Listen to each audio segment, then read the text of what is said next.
and start talking to him. Baby, I can't wait to see you give God glory. Oh, I can't wait to take you to the men's meeting. I don't care if he ain't came all year. Keep saying it. Because whatsoever ye sow, that shall you also reap. You ought to come home with a brand new suit. I bought you a suit just for church.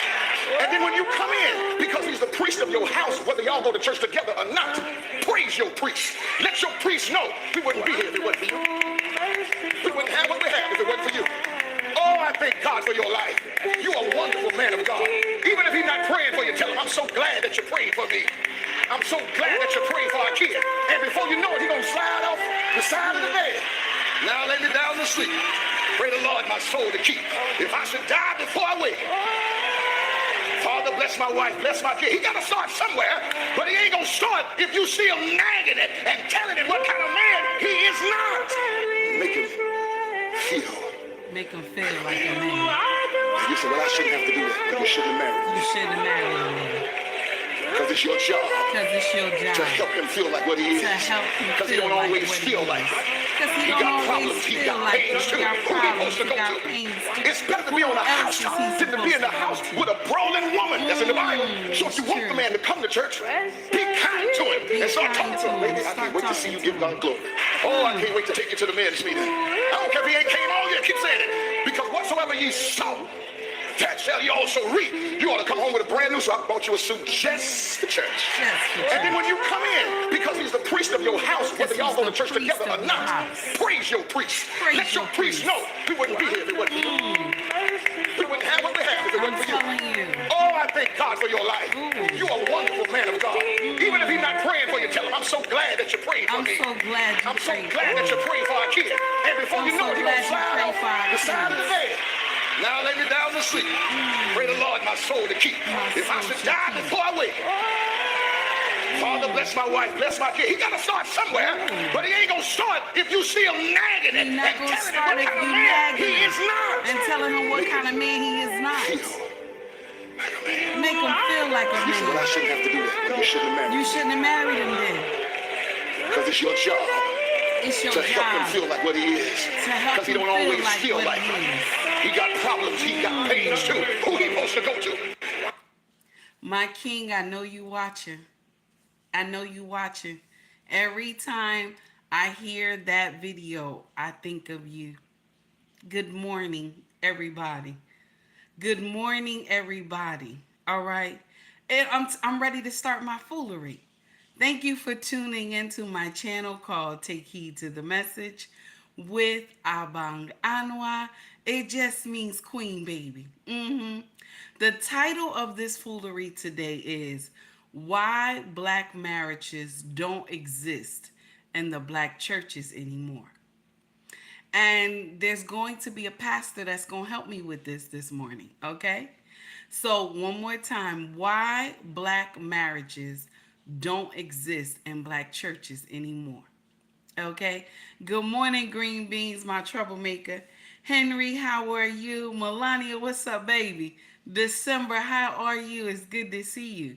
So we are ready to start some trouble this morning. I had to be nice this morning. So I had to come in with something good. But now I'm ready to start trouble. Y'all know I'm a troublemaker.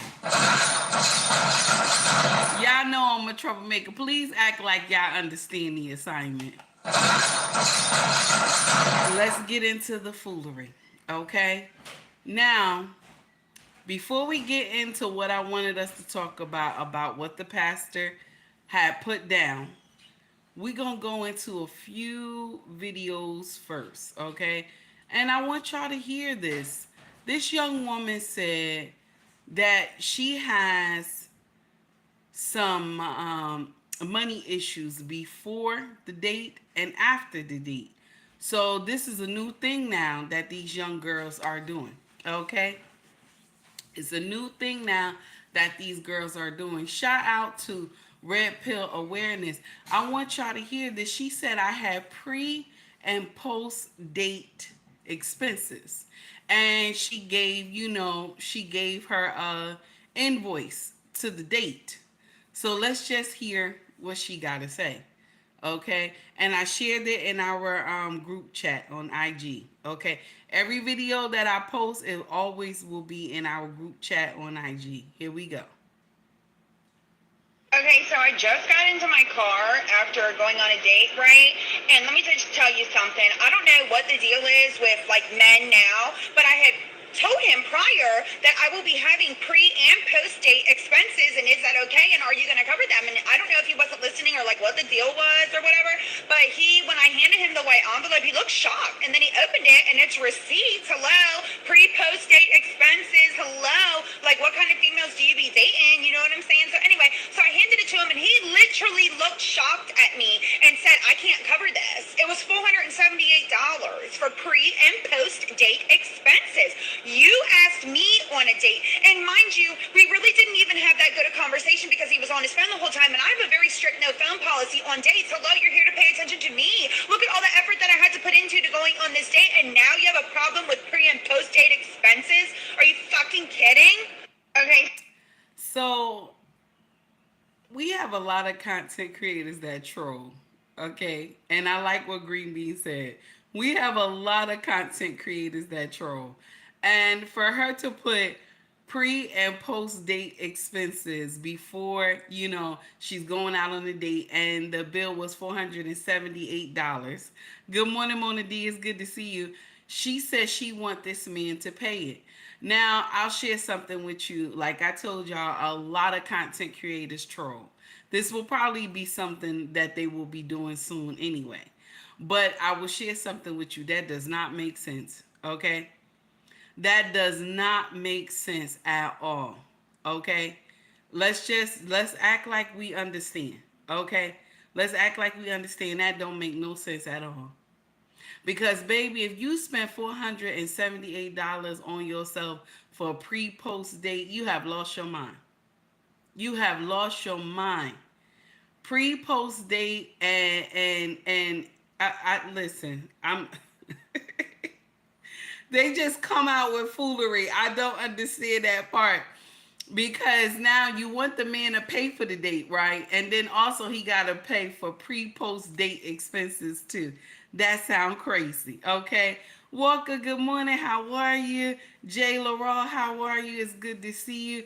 Jay, you've been dropping it over there, honey. You've been dropping it. Mona D too, honey. Y'all been getting it in. So we gonna just let her sit right there because that was nonsense. The next thing, shout out to Do Better Podcast, okay? Shout out to Do Better Podcast.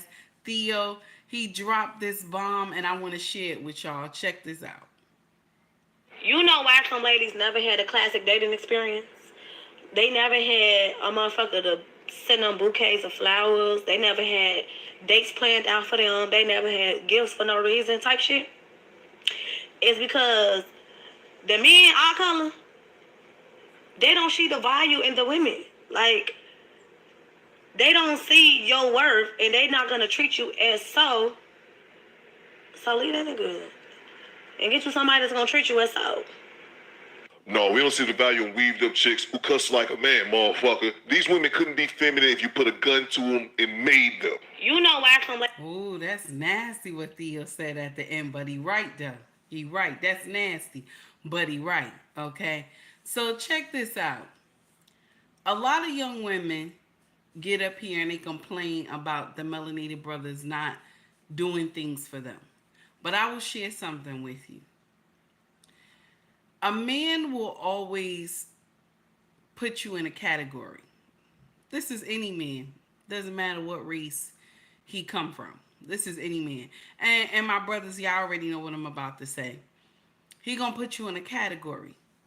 Either you wifey material or you a hoe. So if you a hoe, he gonna treat you accordingly. But if you wifey material, he's going to treat you like the queen that you are. A lot of young women get that confused. Because if you come to this man and you are acting indignant, thank you, Mona D, and you are acting indignant, okay, he's not going to treat you with any respect. See, it depends on how you behave. That makes a man want to do for you. I'm just putting it out there. Because when we act indignant, why does this man have to do anything for you? Okay? Walker said we call them fun girls. Ooh. I just learned something new. Thank you, sir. So when he shows you, he's going to show you if you mean something to him. He's going to show you if you mean something to him. All right. Now, I'll share a little tidbit with y'all. I remember me and my king had just met like a week prior. No. Yeah. A week prior before, was it my birthday? No, it wasn't my birthday. It was after my birthday. We met. Okay. And he asked me, while you getting to know each other, you're talking. And I was like, oh, my birthday passed already. He said, oh, yeah. He was like, yeah. I was like, yeah, it's this month. It's in November, but it passed already. He said, okay. So the next time he came to my house, we just met. Next time he came to my house, he bought me an expensive bottle of perfume. Okay, it wasn't my kind because I like white diamond. Okay, but it was nice. You know, it was our, I think it was Armani. I'm not sure. It was so long ago, and I'm not into that. But white diamond, I'm into. And y'all know white diamond drop extensively. You could buy white diamond now for $10, $9.99 at Walmart. Okay, Walmart, Walgreens, you could buy it there. But it smelled nice, and I told him thank you. I appreciate you because you didn't have to, and we just met. Mind you, at the time when he bought me, hello red lipstick vibe, good to see you. Um, Mind you, when he bought me this perfume, right? We just met. We just met. Okay? He didn't have to. But like I told you, a man gonna do for you because that he see you as wife. He see you as a woman. Okay? If a man don't do anything for you, this is any man. You don't even have to ask, okay? If he doesn't do anything for you, he see you as you just a hoe. He just gonna sleep with you. That's what it is. See, men put women in two categories. Y'all gotta understand that. You either a hoe or you a wife. And I believe we get this messed up. So when you're dating somebody or you're, screwing somebody and he never does anything for you, that's because he just see you as you just a hoe. So young women, I want y'all to understand that part. Anybody who will watch this later, I want you to understand that part. That's what he sees you as. Okay? And a man who wants to be bothered with you, he sees a future in you. He's going to always assist you. He's going to always want to help you. Okay? But I want you to understand this. And Sir Hill Speaks has said this a couple weeks ago. Men like to be used, but they don't like to be misused. Do you hear me? Men like to be used, but they do not like to be misused. Okay? They like to be needed. Okay? And I also want to share this with you. Always appreciate what you get. A man doesn't have to do anything for you. He's not obligated to. He's not your husband. Okay? I want you to understand that part. So when this young woman got up here, she thought she was saying something. What's going to happen is every man will just continue to use you because the way you behave, the way that you talk. A lot of us don't know how to talk to men.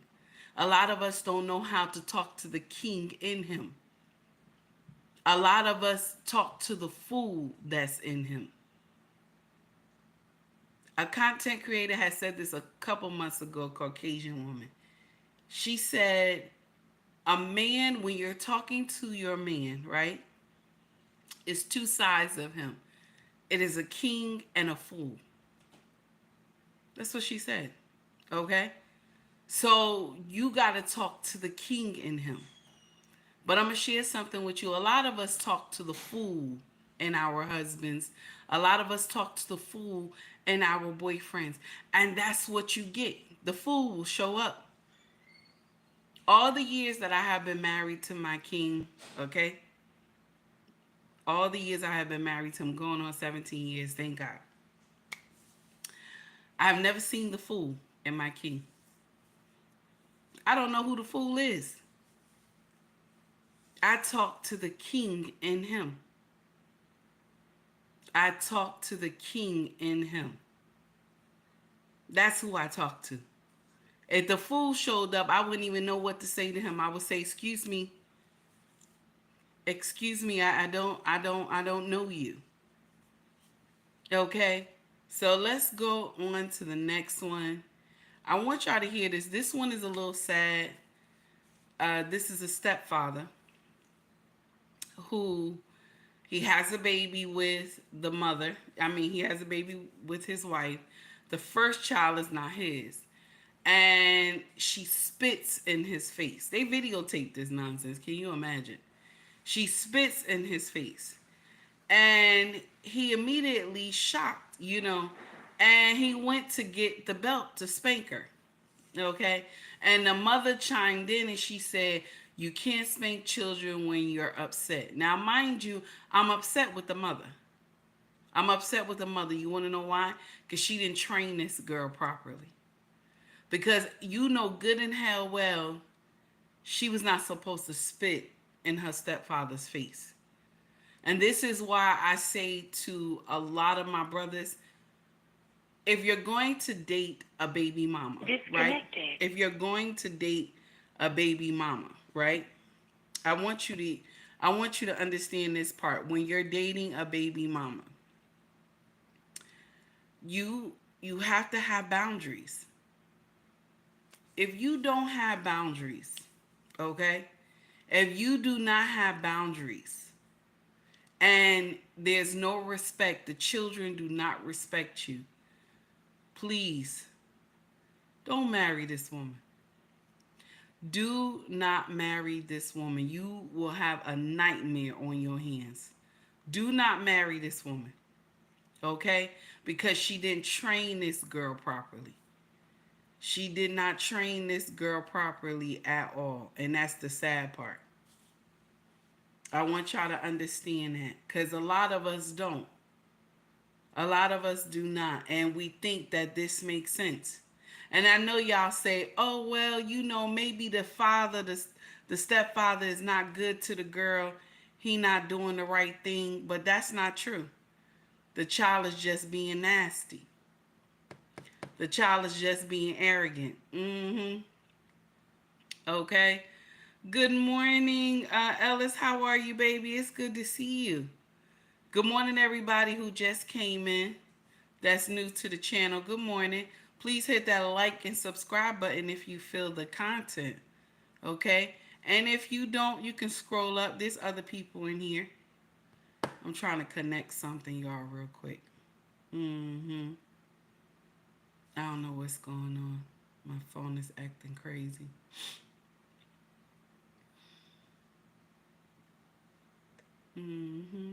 Okay, let's just go into the video. It's not doing anything. Hold on. So, here we go. She let this baby go and spit on her husband. And she was so calmly, because I would have done, it would have been something else, honey. It would have been something else. Here we go, y'all.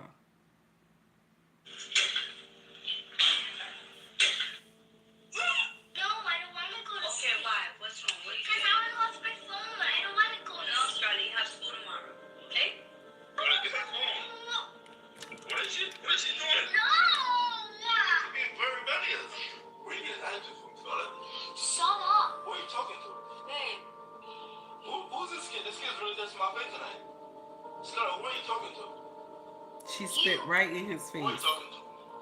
Really, so who are you talking to? He just said shut up. Yeah, she spit in his face, y'all. He just said shut up to me. That's not, I'm talking to you. Shut up. He just spit on me just now? Yes. Are you going to freaking mind? Do that. Hold on. I'm gonna hurt her. Bluetooth. He said, I'm gonna hurt her. Grab her. I'm going to do all that. She said, I'm going to deal with her. Mm-mm-mm. Can you imagine? It's nasty. But this is what we think makes sense. We think this makes sense.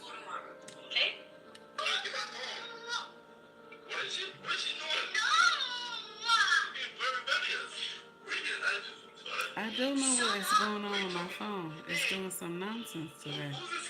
Okay, let me come out of that. So that's what it is, y'all. That's the nonsense right there. We gonna Hold drop on. this phone. The problem is that you as the baby mama, okay, you're the you are this child's mother, okay, and someone came and saved you from the streets. When men come, when men come, right? When men come to save women that have children, okay, they came and saved you from the streets, okay? But a lot of y'all get offended by this. A lot of y'all, if I say this to you, you immediately offended by what I'm telling you. But he saved you from the streets. That's what happened. So now you have this child that is very nasty and rebellious, okay, for no reason. And she spits in your husband's face. What does that tell me? You don't have any boundaries with this baby.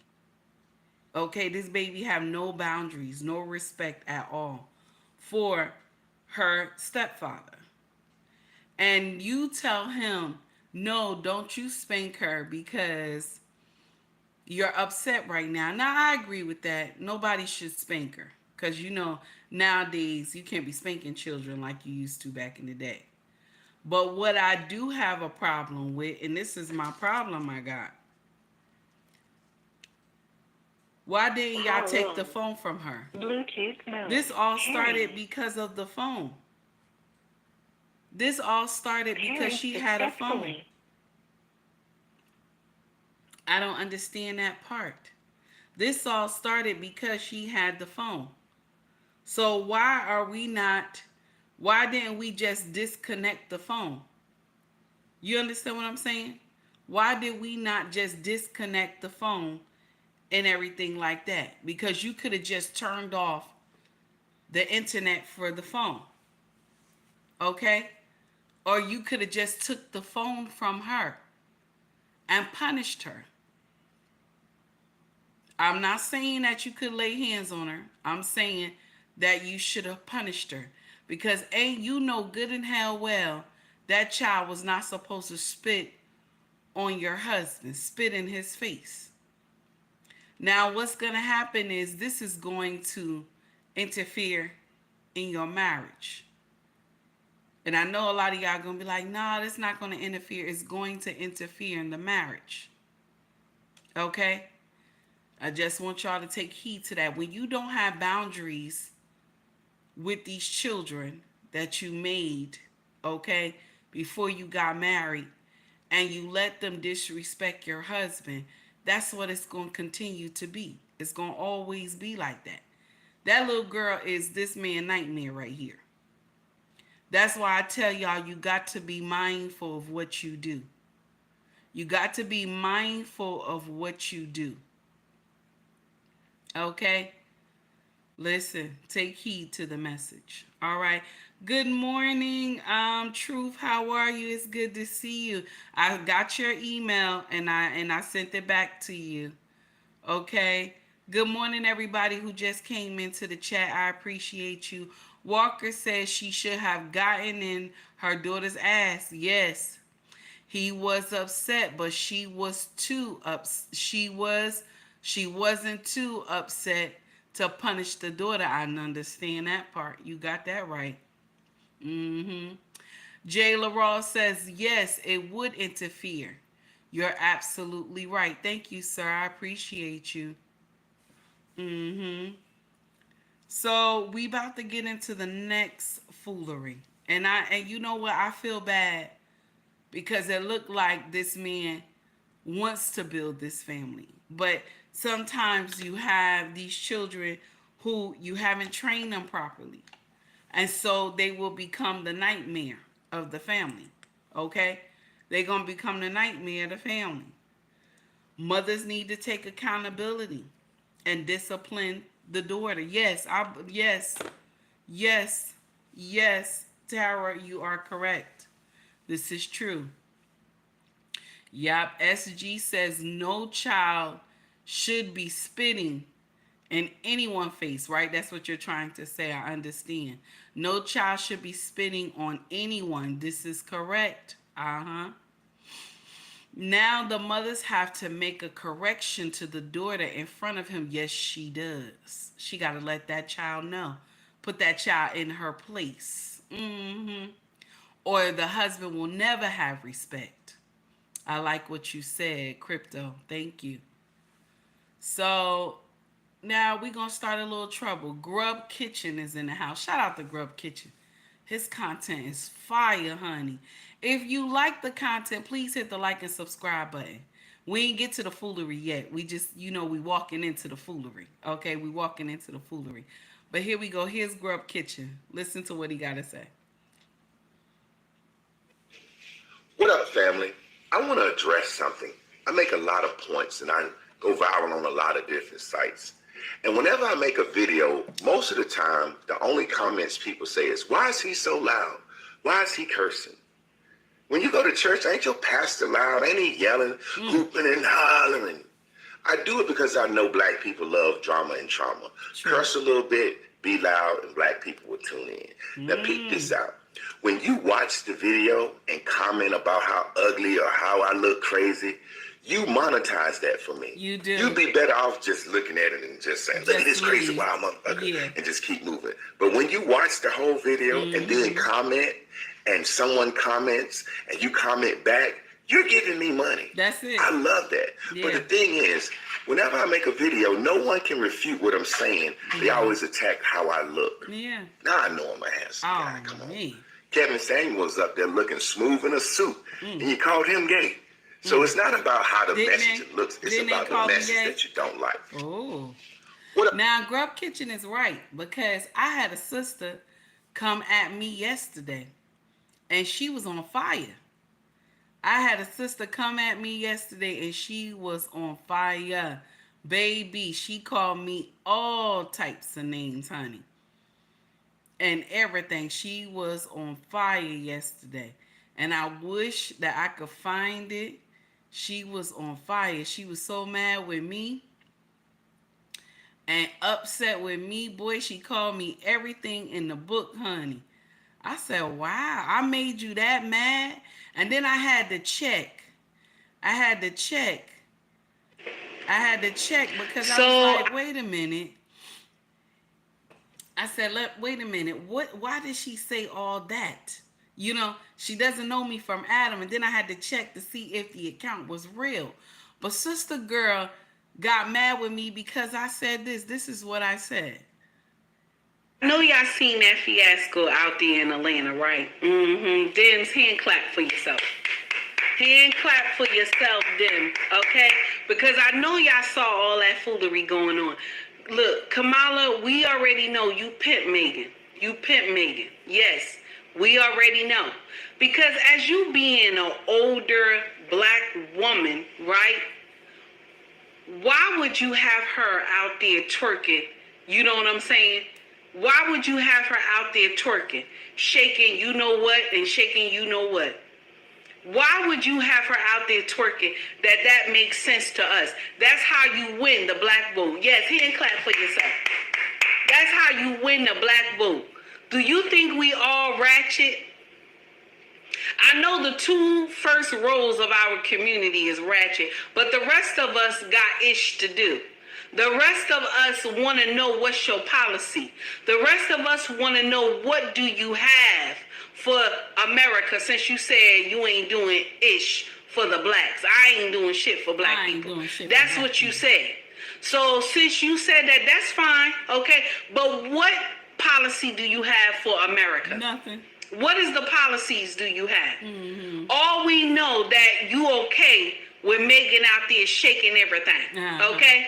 You pimp that young girl out. I don't care if you gave her a check. That's what a pimp do. That's what a pimp give do. you money after That's your right. services, right? Don't they? You get money from a pimp after your services, right? Mm-hmm. You pimped her out. Okay? Just like Joe pimped out Carly. True. Okay? We tired of that. Every 4 years, this is what y'all do. This is what we get. This is what y'all do. Mm-hmm. Okay? Then you will get up there in the churches and preach a sermon with, a quote that we all love. Okay? You will get out there and preach a quote that we all love. All the time.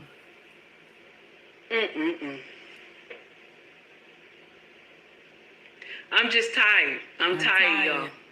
I'm tired. All we doing is eating shit. I'm tired. Mm-hmm. It's aggravating to me. We just eating shit. It's aggravating to me. Then you have all these stars all over IG jumping around for her, and they're excited, talking about, oh yeah, look at that big crowd in Atlanta, but nobody talking about that crowd she had in Philly. Y'all trying to throw her upon us because she says she black. Uh-huh. Y'all trying to force her down our throat because she says she black. Uh-huh. This is the thing that y'all always miss. Anybody can be born in any part of the world. That doesn't make them what they are. Mm. You could be born in any part of the world. That doesn't make you what you are. True. You were just born there. True. But you know what? Y'all miss that part. Mm. Y'all miss that part. But we always fall for the okie doke all the time. We always fall for the okie doke. Mm-hmm. Okay? Mm-hmm. All the time. All the time we fall for the okie doke. And we think it's okay. We think it's okay. Now, I'm not here to tell you to vote for anybody. I'm not. I'm not. I'm a Dem to the core. Yeah, I'm just telling you that the Dems are feeding us a plate of shit. They are. And we need to wake up. We do. We need to wake up. Could you imagine if we, as a people, 67% of us are registered voters. Are registered voters. If we said no vote, that we not gonna vote, they would have to do a policy for us. They would. They will have to move for us. Mm-hmm. But we got too many of y'all house ninjas in this. You know what I'm saying? We got too many of y'all house ninjas in this. True. BITCH that we ain't gonna be able to move. We ain't gonna be able to move. We ain't gonna be able to do nothing. Nah. My people, a change has to come. It does. Only time they want somebody to talk to us or do anything with us, it's going to always be an entertainer. It's going to always be an entertainer. When Malcolm X said it, may his soul rest in peace, he was correct. He was correct. Take heed to the message. Take heed to the message. So this woman wrote me, she said, who are you? Where do you come from? You trying to look like a Muslim with that fake gold jewelry on. Where the hell did you come from? Where are you going with this?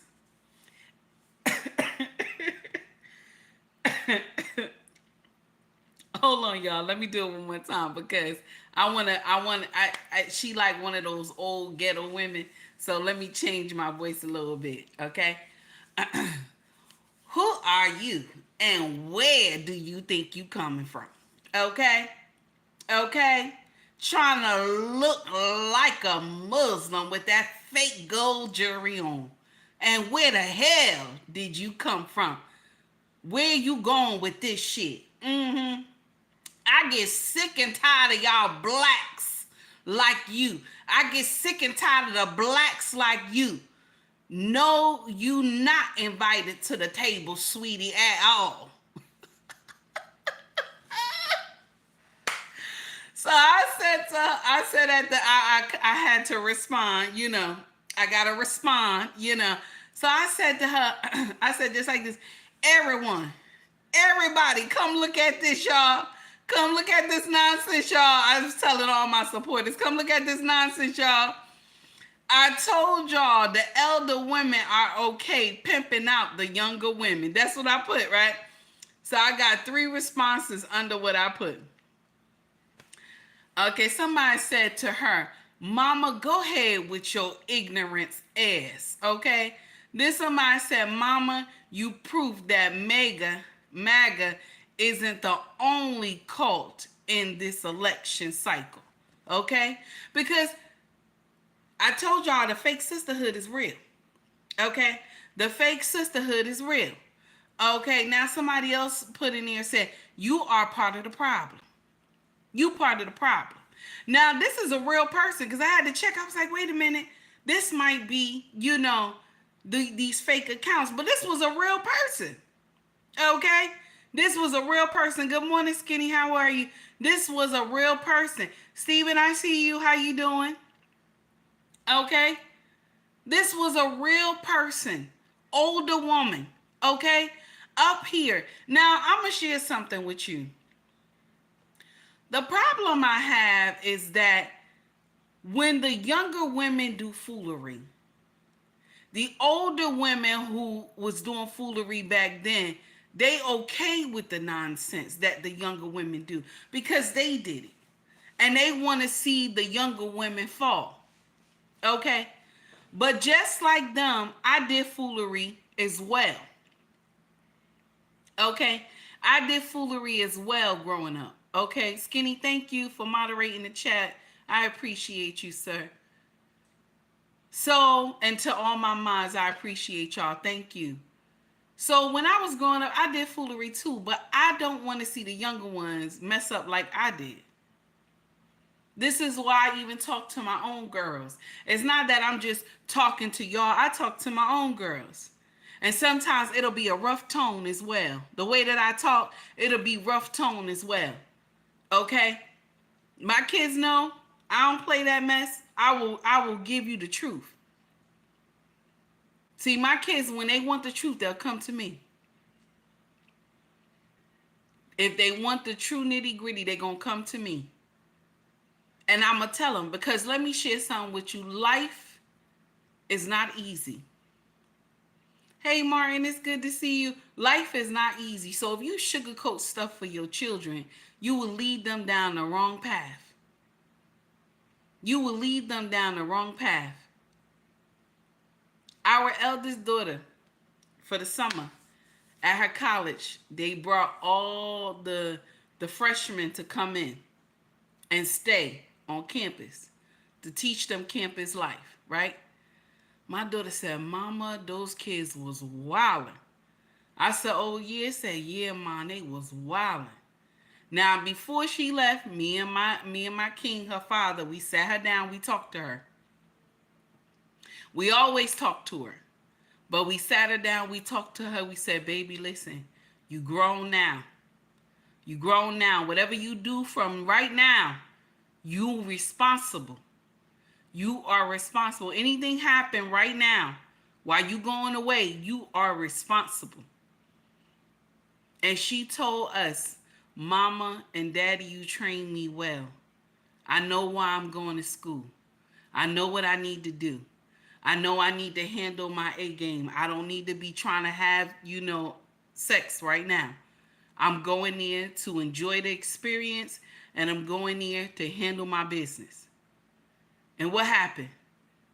She met up with a lot of these kids in the school, and she was telling them, that's not how you supposed to behave. She telling these kids, mind you, she only 18. She telling them, nah, I don't get down like that.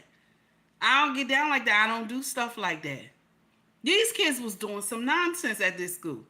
Okay? Now, mind you, they free. They free. There's nobody watching them. They're able to do whatever they want because they are adults.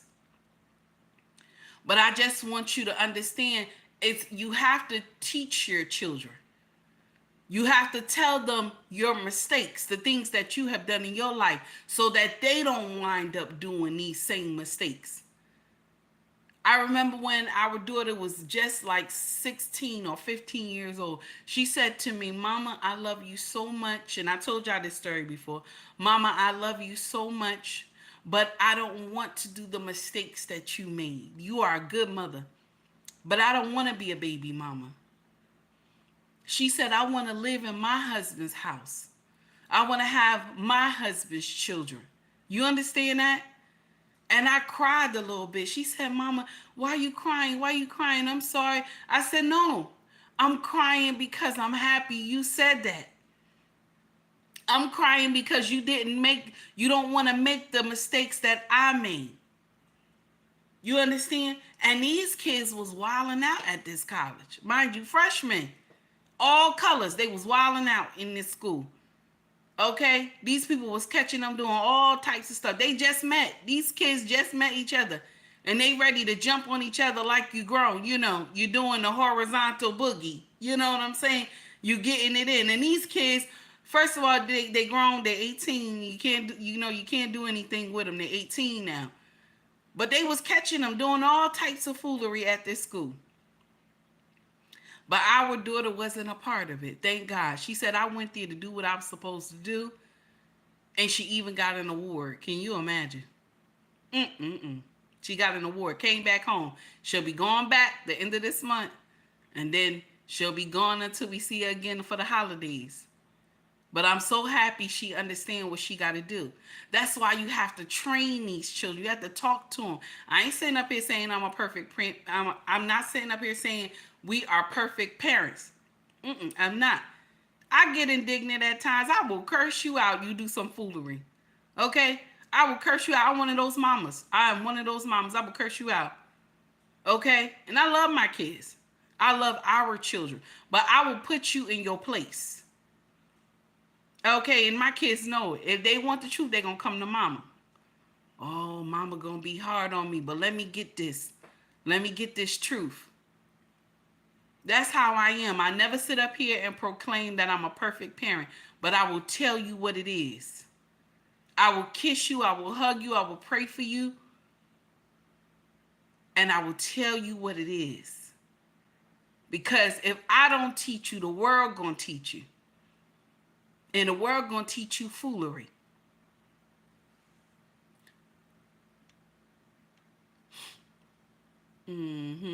So let's go into, I want y'all to hear this real quick. Check this out. This is a study. This study made me cry. When I heard this study made me cry. But I want to say this before we jump into anything else. If the elders don't teach the young, they will always end up in foolery. I want to share that with you. Even if you think she not listening or he not listening. Hello, Alexander. Still give the message. Because it's going to ring in their ears. Still give the message. Okay? If you like the content, please like and subscribe to the page if you feel it. All I'm saying is that you have to teach. This is your job.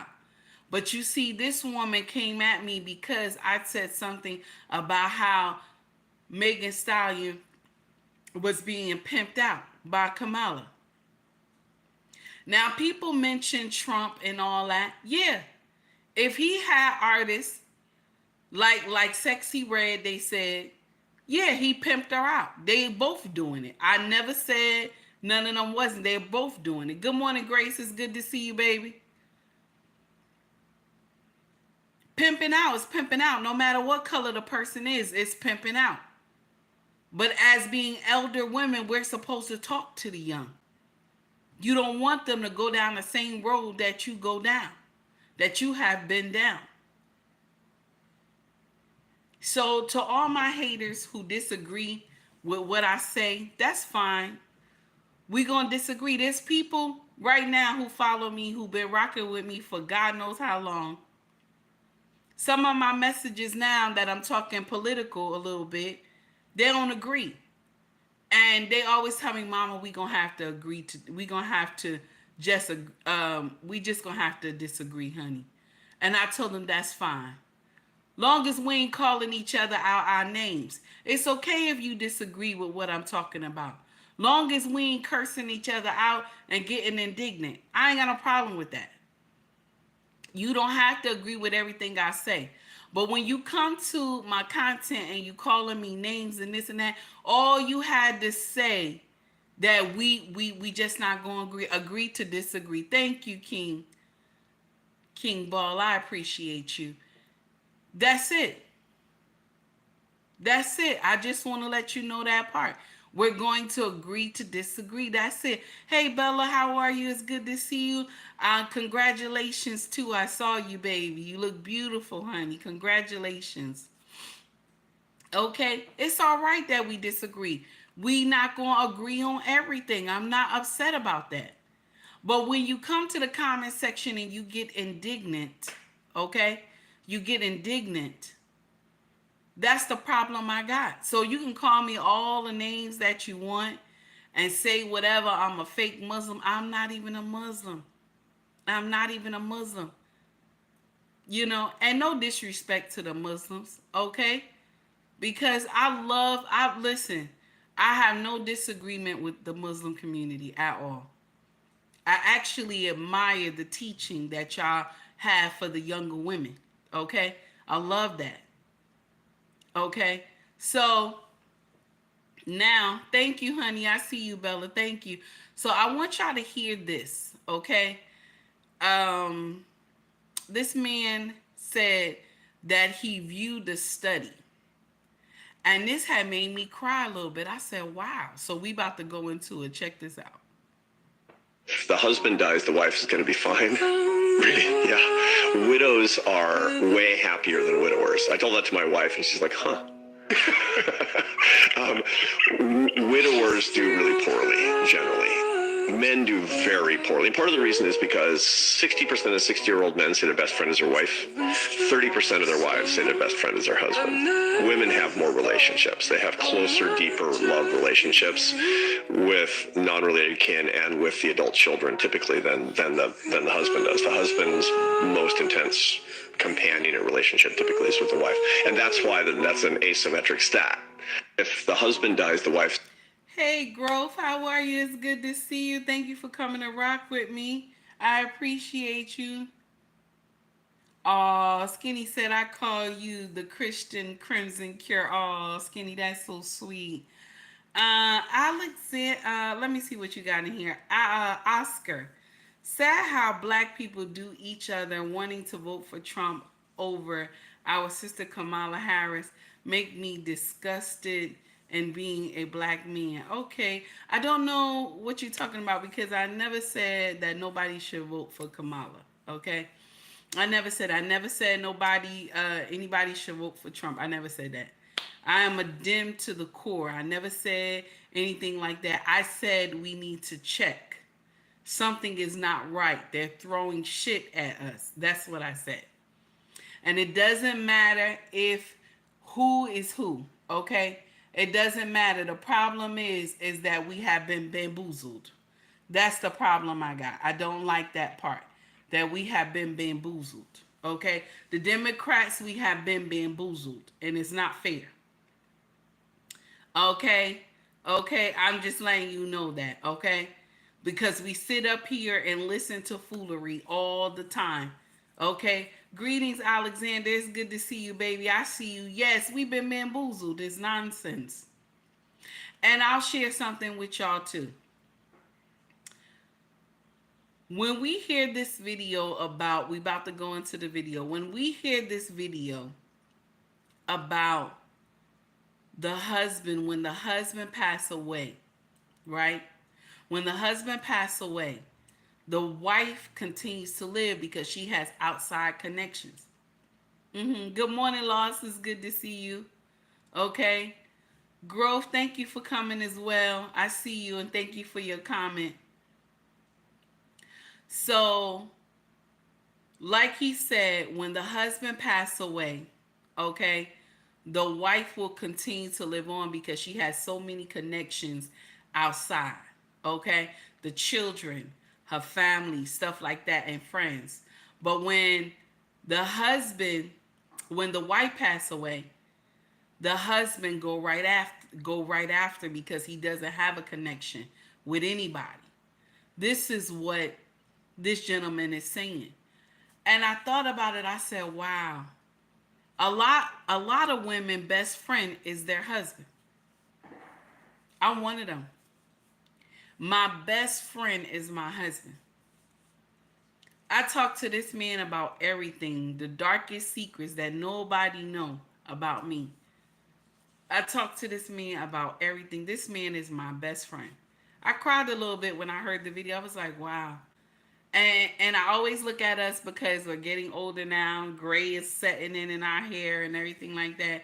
My king always make jokes at me and say, look at all that gray in your hair. I remember when you had no gray. Okay?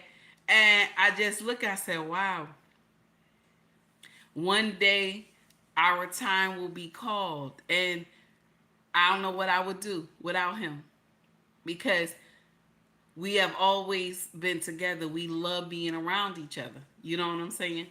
So that kind of broke my heart about what he said, but I digress. Let's get into something else. Now, there's a woman called Jasmine, okay? Her husband is a famous content creator, okay? Famous content creator. Tell her, give me a minute, honey. I'm about to land. Give me a minute. Thank you so much for the $1.99 super chat.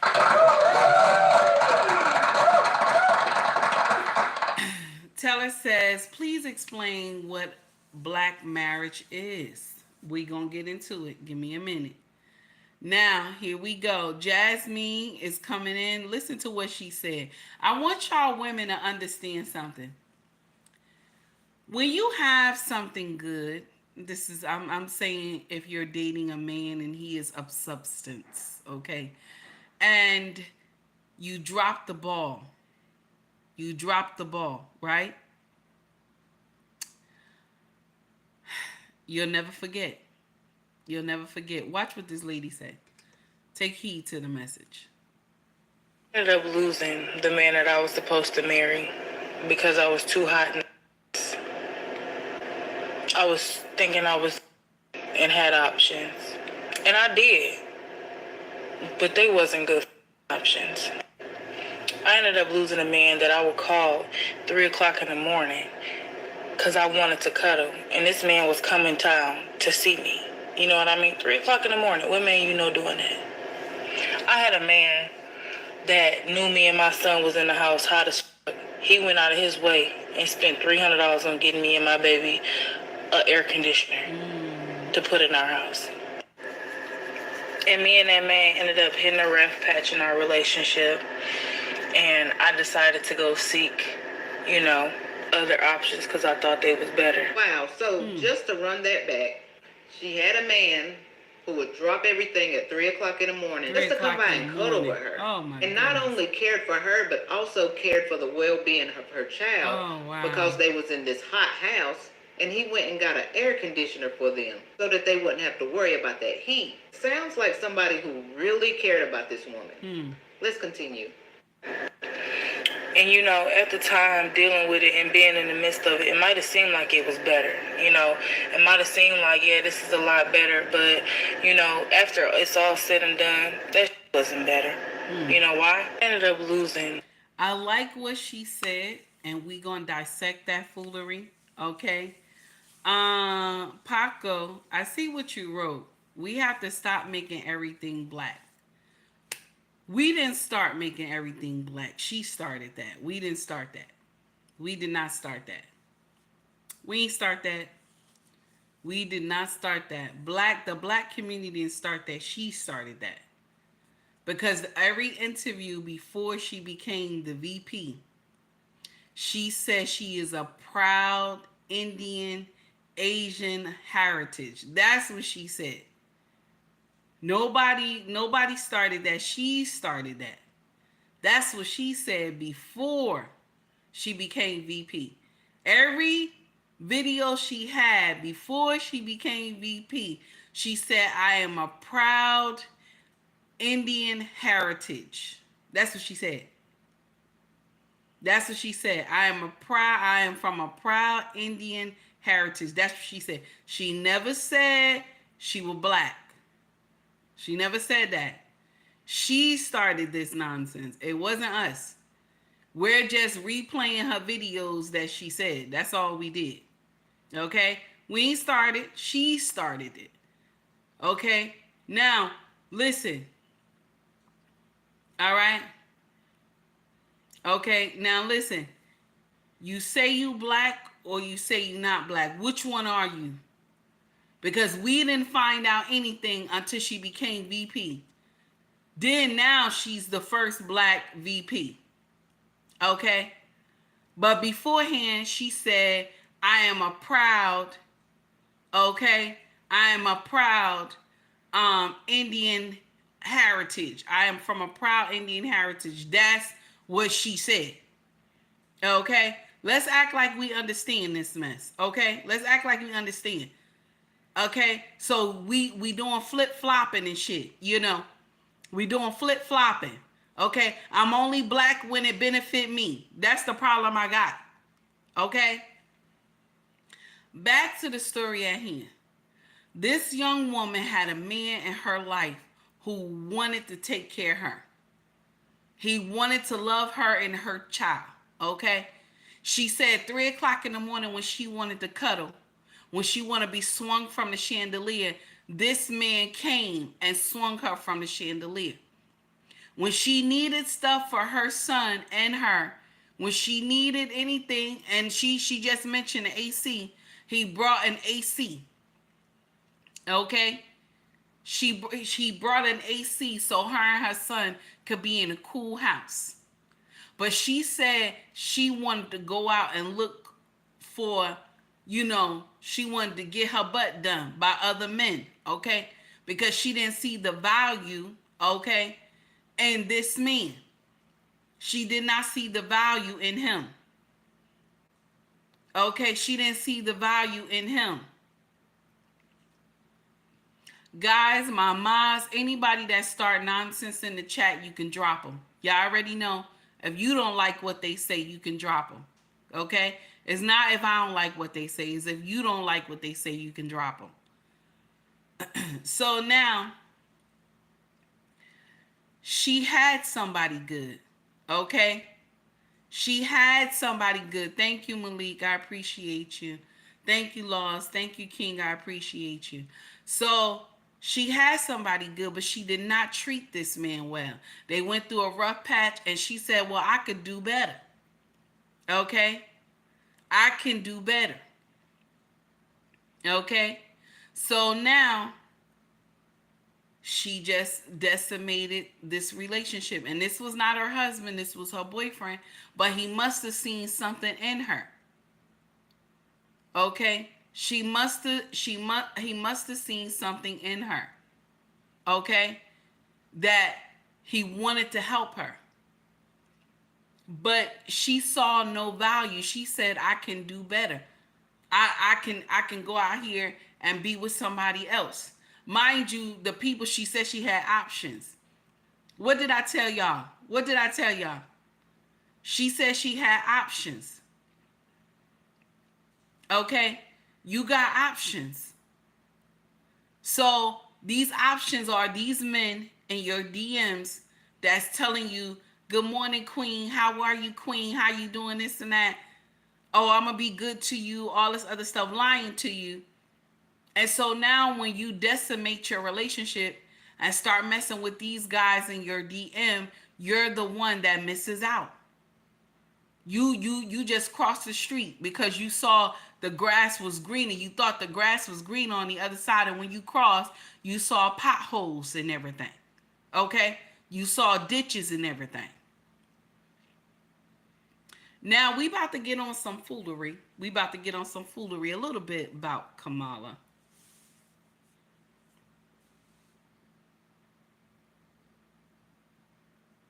Mm-hmm. Paco, I hope I'm saying your name right. The topic is why black marriages don't exist in black churches anymore. That's the topic. And so right now we're jumping into different segments until we get to why black marriages don't exist in the black churches anymore. If you came to disrupt my chat, I'm going to block you. I'm letting you know. I'm not like other content creators in this bitch.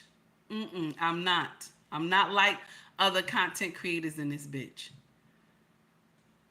Everybody don't get a checking account on my channel. If you get up here and start foolery, block them, please. Block them. I have no fear of being blocked. No problem. Block them. You could drop them. Thank you. I appreciate you.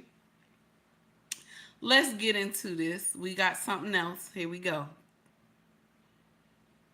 I genuinely find it funny the people that they try to put in front of us to entice us and manipulate us into voting for a specific person, as if these two individuals can teach us anything. Let's not talk about Megan Thee Stallion, the same black woman that only gets attention because she's a sexual object, and if she fully covered up her body, she would not get that same attention, disrespectfully. Let's not mention the situation with Tory Lanez and her line, my perspective. And then Quavo, you are the same young black man that came into the hip-hop industry rapping and disrespecting other young black men, telling other young black men to harm each other and do drugs. Okay. And let's not mention the only reason why you want to fight against gun violence is because you put your nephew in a situation where he cannot come back from. That's okay. nasty. You should have been thinking about gun violence at the very beginning of your career. Why are you using it for your benefit, but now that it harmed you, you want to pull the whole card? They believe black people are dumbed down individuals. Ooh. But you know what? Why are we really upset though? Let me give her some buckshots in the air. Why are we really upset though? Because this is what we do. This is what we do. We accept foolery like this all the time. It's every 4 years. Every 4 years we accept this same nonsense. Every 4 years. Why are we upset now? Is it that we're waking up from our slumber? Is that what's going on right now? We're waking up? Because I'll share something with you. Could she had Megan to come up and speak instead of doing the shaking her ass and the titties and stuff? Could she had done that? She could have, but Angry Man said it best on his channel. He said that they have people that study our community on what we like. You know what I'm saying? And so that's why Megan Thee Stallion was able to come to this rally.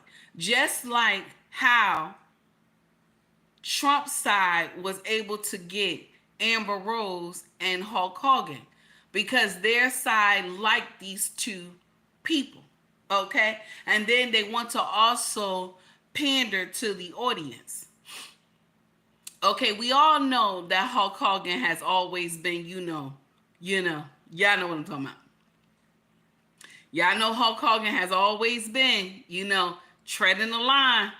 Okay, he always been like that. Okay, he has some problems with blacks. Okay, so they had to bring him in here. Okay, he like part hillbilly a little bit. Okay, and then you got yes, Trey, you got it. And then you got Amber Rose. Okay, who's turned around a new leaf. Okay, and she changed, and so she is part black. So they had to bring her in for the black people. Okay, and I'm gonna share something with you. This is what they chose. But on the Democrat side, we love ratchet shit. We love ratchet shit. Because she would have been in there with booty cut shorts on and everything, and everybody still would have been there watching it. They would have still been there watching it. Why did they come to that rally? They did not come for Kamala because the rally she had in Philly was only 60 people there. She had a rally in Philly and it was only 60 people that showed up. You want to know why? Because they didn't want her. They didn't want her. This is why they never had a runoff. She never battled anybody for a runoff. But people saying, they get in my comment section and say, oh no, she was appointed by Joe. Then why do we have primaries? You know, I always have a problem with that. With this whole thing with what the Dems did. When the Republicans do this shit, I don't want to hear nobody say nothing. Because I'm going to remind y'all of 2024. I don't want nobody to say shit. I'm going to remind y'all that this is the same shit that y'all done. Dems, I'm going to remind you. So when the Republicans do this shit, I'm going to remind you that we did this shit in 2024. Okay? Because yes, I'm a Dem. But if we doing bullshit, that's not fair. Okay? And I know y'all like, well, Trump did this and Trump did that. I give two shits what Trump done. Okay? I give two shits what Trump done. I'm talking about our side that is fucking up. And because y'all didn't have her do a runoff with anybody else that is a Dem, okay? Y'all didn't do anything else, okay? A runoff with anybody else because she is not likable. She is not. All those people who had to vote for her, those delegates, they did not want to vote for her. They did not. She's not likable at all. But y'all threw her upon us and think that that makes sense. You did not ask we the people. We the same ones that got to come out and vote in this bitch in November. We're the same ones that got to come out here and vote. And y'all threw her upon us. But I'm going to share something with you. It ain't going to be like y'all think. It's not going to be like y'all think. If she win, it's going to be because of the Electoral College. If she win, it's going to be because of the Electoral College. Because some black people look at that she lied to us. Some black people look at it that she's a flip-flopper. Some black people look at it as she's in a chameleon. Shout out to Red Lipstick Vibe. Some people look at it as she is a chameleon. Okay? Some people look at her as she's those cats. Shout out to Red Lipstick Vibe. That's what it is. So a lot of people just don't want to go with it. A lot of people don't want to go with it. And y'all trying to make us feel bad. Oh no, she black. She your sister. She your sister. When she was a senator, did she ever say she was our sister? She did not. We didn't find out, just like Trump said, and I wasn't mad with him when he said that shit. He said, I didn't know she was black until she became the VP. He right. We didn't know she was black either until she became the VP. We just know she has a melanated color. That's what we knew. Okay? But all the time she was saying that she is from a proud heritage of Indian. Okay? That's what she kept saying. She never said anything about being black. So I listen. Y'all said just like this, if you don't vote for Biden, you ain't black, then I'm not black no more. I'm not black no more because I'm not going to vote for, I'm going to go vote for my local, but that's it. That's it. Okay? I don't care if she went to HBCU. There's other people that go to HBCU too. That's not black. There's a lot of white kids at HBCU that be treading the line. They be getting up there pledging and shit. They be breaking it down just like our children. I'm not doing that. I'm not doing that. I don't care. I'm a vote, but I'm not voting for her. You know what I'm saying? I ain't vote for Trump either. I'm gonna vote other and then continue with my local election. That's what I'm gonna do. I'm still gonna go out and vote. Because I need to make sure my town is okay. You know what I'm saying? I need to make sure my town is okay. Because your local elections is the one that's your problem right there. Because remember, the presidency gonna be done by the Electoral College. I just want to put that out there. So this sister is right. She's right. I like what she said. Now, this is a panderer for Camilla, but I want y'all to hear it because he said he tired of y'all shit talking about Camilla. So I want y'all to hear. He said he tired of me too, so I want y'all to hear it. Check this out. Donald J. Trump. You don't get to call no motherfucking shots about no presidential debate. You the motherfucking loser. Ooh. Losers don't motherfucking call shots. Ooh. You do what the fuck we tell you to motherfucking do. And sit your motherfucking ass down and don't you motherfucking speak unless spoken to. Ooh, that's nasty. Don't call no motherfucking shots. It's whatever Kamala want the motherfucking house. Her way or no motherfucking way. Uh-huh. Sick of your motherfucking shit. Said I'm sick of you. You sit your motherfucking ass and stay in a motherfucking loser's place. Said stay in You lost the last motherfucking presidential election. Don't got no motherfucking juice around here. Ooh. Sit your motherfucking ass down and don't you motherfucking speak unless spoken to. Ooh, that's nasty. Think you motherfucking called some shots. It's a new motherfucking sheriff in town, and it ain't you.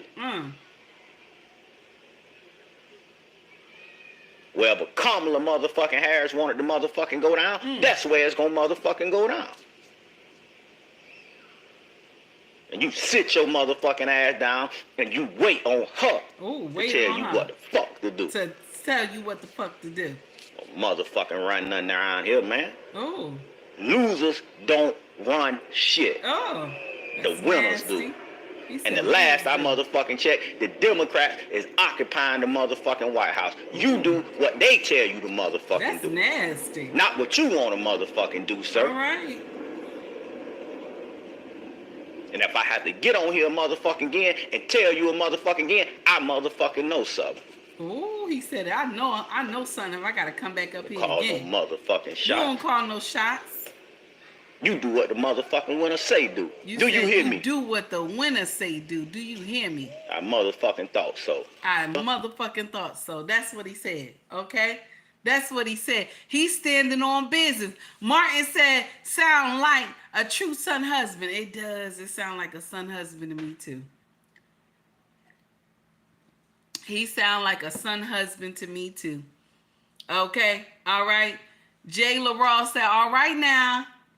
Hopping and bopping. Listen. He said that Trump got to do what the fuck Kamala say do. Okay? That she the winner. They the winner. The Dems is the winner. Okay? And anytime they feel like they ready to debate, okay, then they gonna tell him when and where. Okay? That's what he said. Okay? He ready. Okay? That's what he said. He ready, damn it. You don't tell Kamala what to do. You don't tell Kamala what to do, damn it. Kamala do what the fuck she want to do. Kamala do what the fuck she want to do. You don't tell Kamala what to do. That's what he said. He said, Trump is a loser. You don't tell nobody what the fuck to do. It's when Kamala ready to tell you what the fuck to do, then you get ready to do it. That's what he said. He said, you ain't gonna tell Kamala what she ain't gonna do and what she is gonna do. You wait on the sideline till Kamala is ready and shit. I like that. I like what he said. I ain't even going, I ain't gonna stunt. I like what he said because you a son husband. And that's how son husbands talk. So I understand. And you sitting up here saying, when she get ready to debate Trump, she gonna let Trump know. But we want to know when. We want to know when she gonna have some policies out. We want to know when. We want to know when she gonna have some policies and when she gonna have an agenda for the American people, because she said, I ain't gonna do shit for the blacks. That's what she said. I ain't gonna do shit for the blacks. So what's your policy then? Since you say you ain't gonna do shit for the blacks, but y'all got up here when Biden got into the White House, right? Y'all made all these policies for everybody else, but for black folk, you ain't make no policy. And you know what? I don't care for Dr. Omar, but he gonna break this down for me. Dr. Omar had said this, and I said, wait a minute, hold on. So y'all listen to this. Check this out. I'll just post this video here and see where it goes. So I'm not gonna sit here and say I'm gonna do something that's only gonna benefit black people. No. Why did y'all pass a law only for Asians? Why did y'all pass a law only for Native Americans? Why did y'all pass a law only for transgenders? Why did y'all pass a law only for LGBTQs? Why did y'all pass a law only for immigrants? If you can't do anything just for black people, this is what she said. It came out of her mouth. If you can't do anything just for black people, how was it possible for you and President Biden to do all these other things for specific ethnic groups in this country, from whose benefit no other group? Nasty. I'll just post this video. And you know what? I'll share something with you. I don't rock with Dr. Dr. Umar like that. But everything he said, he right. Everything Dr. Umar said is right. Y'all made policy for everybody else except black people, because you want to know why? 67% of us come out and vote. We're registered voters. 67% of us come out like sheep and we just vote Democrat. So I don't blame you. I was a sheep too. I was doing the same thing as well. But this right here, the shit that y'all pulled on a Sunday, you know, I was cooking Sunday dinner. Me and my king was in the kitchen. Like we about to do this morning. We about to get in here and cook again. Both of us together, because that's what we do on his day off. We always get up and cook together and relax together. And we were watching the news. And it said, breaking news. Biden is dropping out of the presidential race. And y'all did that shit on a Sunday. Y'all tricked us. Y'all did that shit on a Sunday. Because you know why y'all did it on a Sunday? Ain't nobody paying attention on a Sunday. Ain't nobody watching anything. Hey, John, ain't nobody watching anything on a Sunday. So we just like sheep. We just walk in and vote Democrat, and that's it. But I'm going to share something with you. I had woke up, so that's why I'm starting trouble, you know. I had woke up. I'm one of those Dems that's like, nah, that shit don't look right. So I woke up, so that's why I'm starting trouble. It's not that I hate my party or, you know, any type of thing like that. It's not nothing like that. But it's just y'all fucking up. So now I have a problem with y'all. That's what I got. Yeah, I got a problem with y'all. So you can make all these other laws, right? All these other agendas to help everybody else. But the black community, you said this. This is what you said.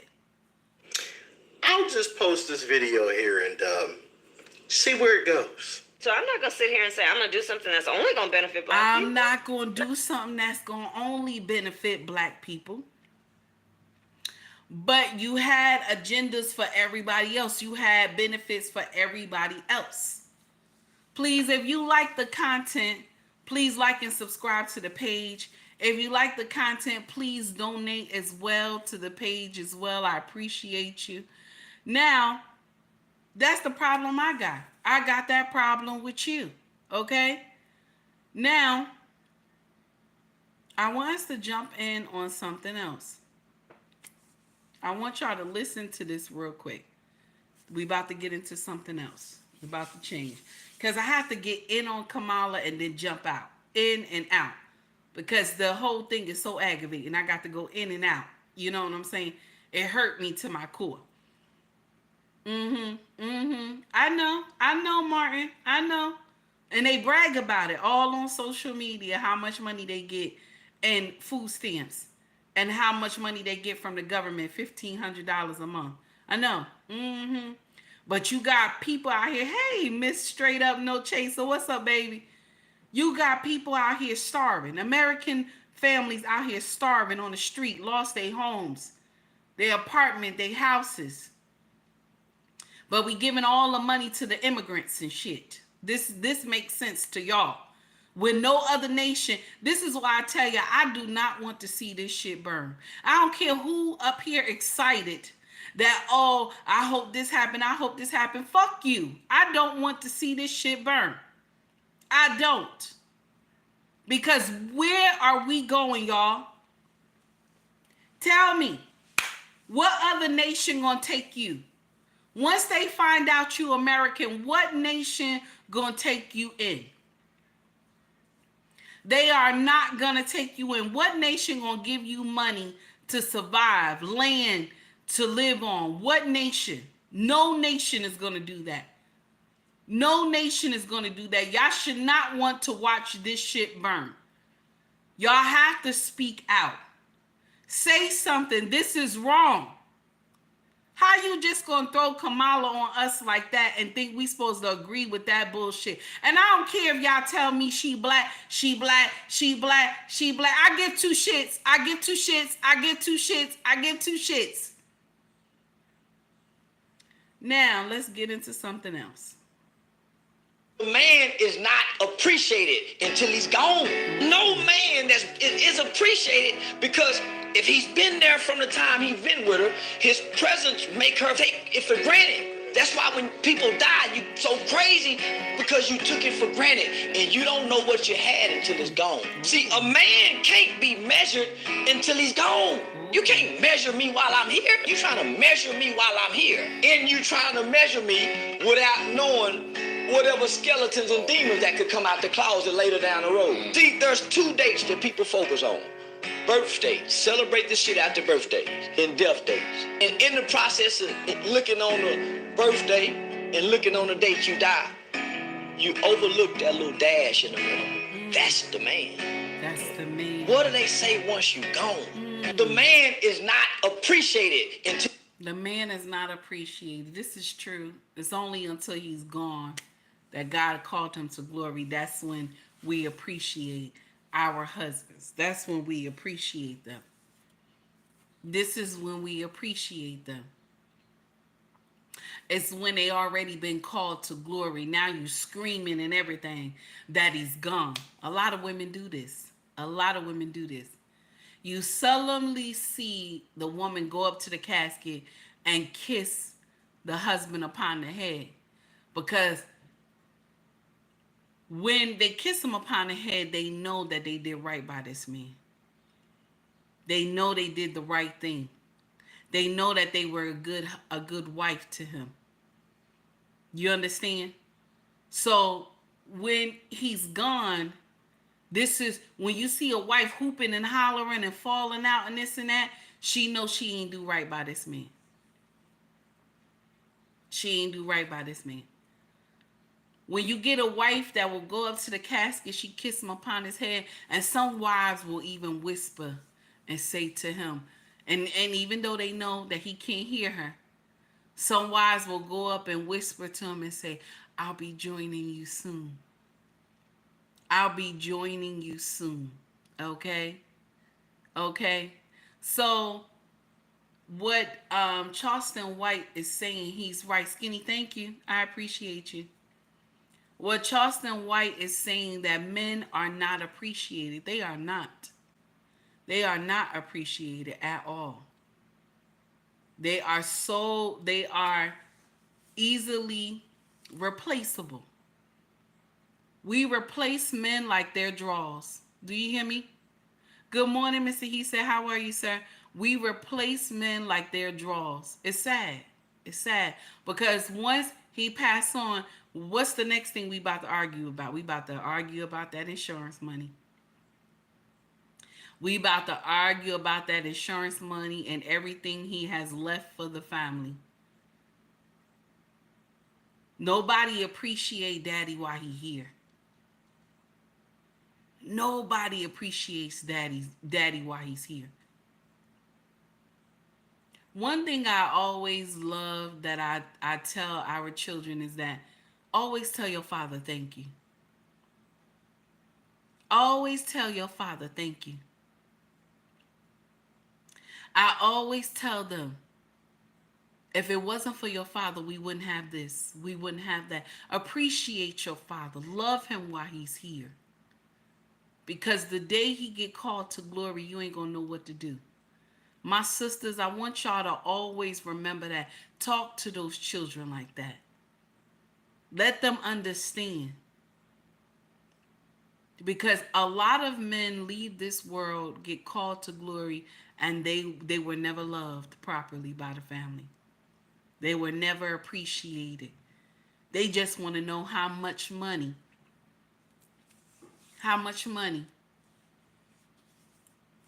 he left the family.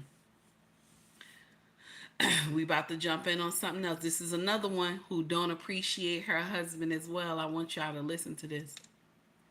What done happened now? Today, I found out I am pregnant.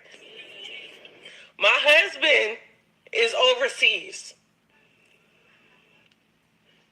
So there's no way it could be my husband, baby. It got to be this man, baby. I haven't even told him yet. All right? So yesterday, I go to his house. Okay. And I see this wall, and it got the pictures, like the picture collage and stuff. And I'm just now paying attention to it. So I'm looking at the pictures, and then I see a picture of my husband on the wall. So I'm just like, the whole time I'm over there, I'm just sitting there like trying to think, like, how am I going to ask him, how do you know that guy that's on your wall? And I'm like, if you know him, then you know he got a wife. So I'm like, was this a setup? Like, because I just don't know. So we don't watch movie, everything. Like, I finally asked. So I'm like, who this? He like, that's my mama. Who, this your daddy? All right, cool. How do you know him? Who's that? He said, that's my brother. Damn! So what it is that her husband is overseas. Y'all heard it already. Her husband is overseas. She's cheating on her husband. She pregnant.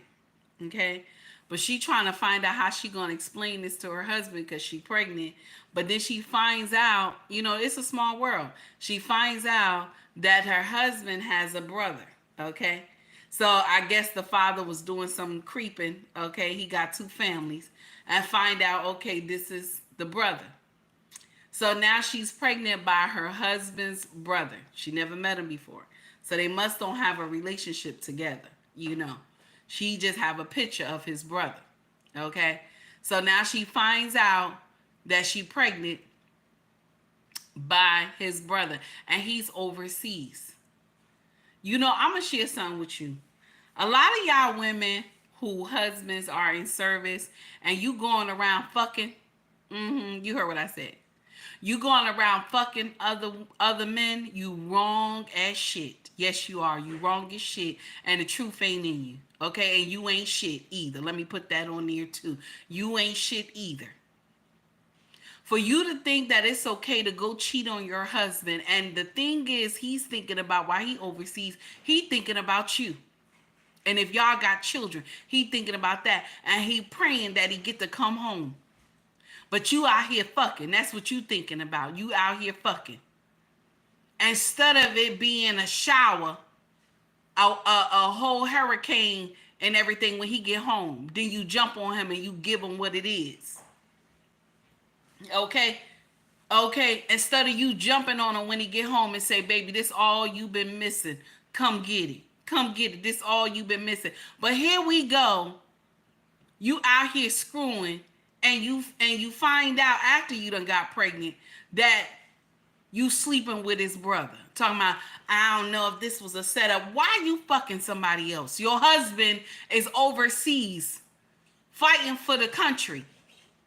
And you out here screwing. You think that makes sense.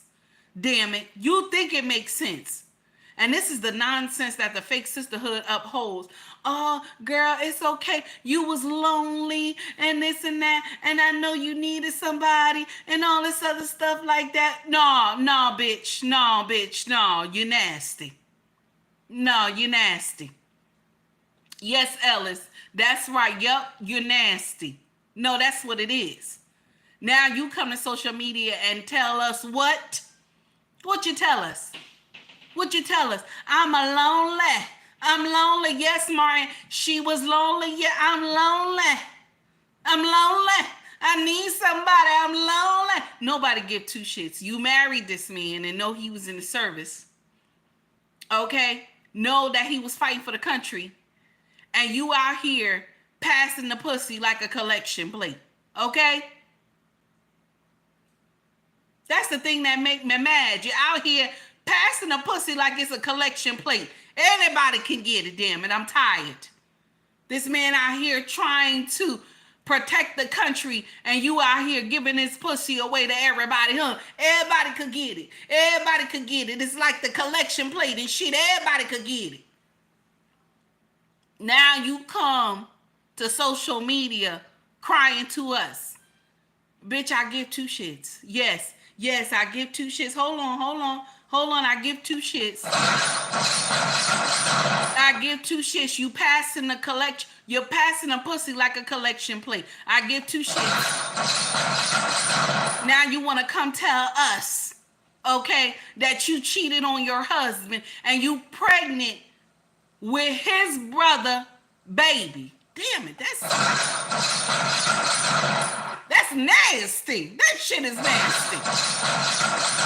And you thought it made sense to come to social media and tell us we give two shits. We don't care. We do not care. We give two shits. Now, the problem you got is when he get home. Okay? That's your problem right there. That's the problem you got when he get home. I don't know how you will explain that, baby. Because he been gone for God knows how long. I don't know how you going to explain that, baby. Let's just say your marriage is done. We going to just say that. You got the damn nerve. Sorry ass. You got the damn nerve to come to social media and tell us that you cheated on your husband and you pregnant. And later you found out it's his brother, baby. Damn, you done destroyed the family. If he had any love for his brother, you have destroyed it. Thank you. Matter of fact, let me just give you a hand clap on that shit. Thank you. One more time for the motherfucking crowd in the back. Thank you. One more time for the fake sisterhood. Thank you, because she was lonely. The fake sisterhood gonna say, she was lonely. You thought that shit sound good. I'm lonely. I need somebody. I'm lonely. One more time. Nonsense. Hey, Lanes, how are you, baby? Now, I want y'all to hear this. This is an oldie but goodie. And this woman is, we probably about the same age. She up here talking to the younger generation. She's a comedian. And I want y'all to tell me, okay? I want y'all to tell me, do this make sense? We're going to listen to it twice because I want y'all to catch what she said. Let's check it out. With my women that pay all their bills, drive their own car, don't need no man. You stupid. I will clean your house, sit home, have your baby, drive your car, sleep with your brother, go to the gym, mow your lawn. All you got to do is go to work. You want to say shut up? I'ma shut up. He say sit down? I'ma sit down, because ain't no price to pay when you got a 5-bedroom, 3.5 bathroom, 2-car garage, and all the men you want when he going to work. Women, y'all, I think y'all got it mixed up. You don't understand. Stop walking around here telling these men I don't need a man. I don't need a man. Hell, I do. With my women that pay all their bills, drive their own car, don't need no man. You stupid. I will clean your house, sit home, have your baby, drive your car, sleep with your brother, go to the gym, mow your lawn. All you got to do is go to work. You want to say shut up? I'ma shut up. He say sit down? I'ma sit down, because ain't no price to pay when you got a 5-bedroom, 3.5 bathroom, 2-car garage, and all the men you want when he going to work. Women, y'all, I think y'all got it mixed up. You don't understand. Stop walking around here telling these men I don't need a man. I don't need a man. Hell, I do. Where my women that pay all their bills, drive their own? Okay, so tell me, was the message good or was the message bad? Put a 1 in the chat if the message was good. Put a 2 in the chat if the message was bad. Tell me. Put a 1 in the chat if the message was good. Put a 2 in the chat if the message was bad. King said, King grabbing. Arnold said, whoa. Oh, y'all got 1s in here. The message was good? Okay, wow. Okay. Wow. People putting 1 in the chat. The message was good. Okay, so check this out. Now, Law said 1 and 2. 12. Okay, now, what she said in the message, she said, y'all women is crazy who say they don't need a man because he gonna do all these things for you and you gonna be able to fuck his brother and fuck all the men you want, okay? Long as you take care of the house and shut up when he tell you. The message was bad, y'all. The message was bad because you want her to be a good wife, right? This is what she's saying. She gonna do all the things you asked her to do, okay? But she gonna be fucking your brother. She gonna be fucking men outside, okay? Of course she joking. I already said she was a comedian, baby. Of course she joking. But does this happen in real life? Huh? Because we just talked about it a few minutes ago. Does this happen in real life? Okay? This is why I tell y'all women, when you lonely, get a motherfucking hobby. This is why I tell y'all, when you lonely, get a hobby. Get on some shit. Figure some things out. Get busy. Okay? Get busy. Because fucking should not be the answer. Jasmine, how are you, baby? Fucking should not be the answer when this man is not around.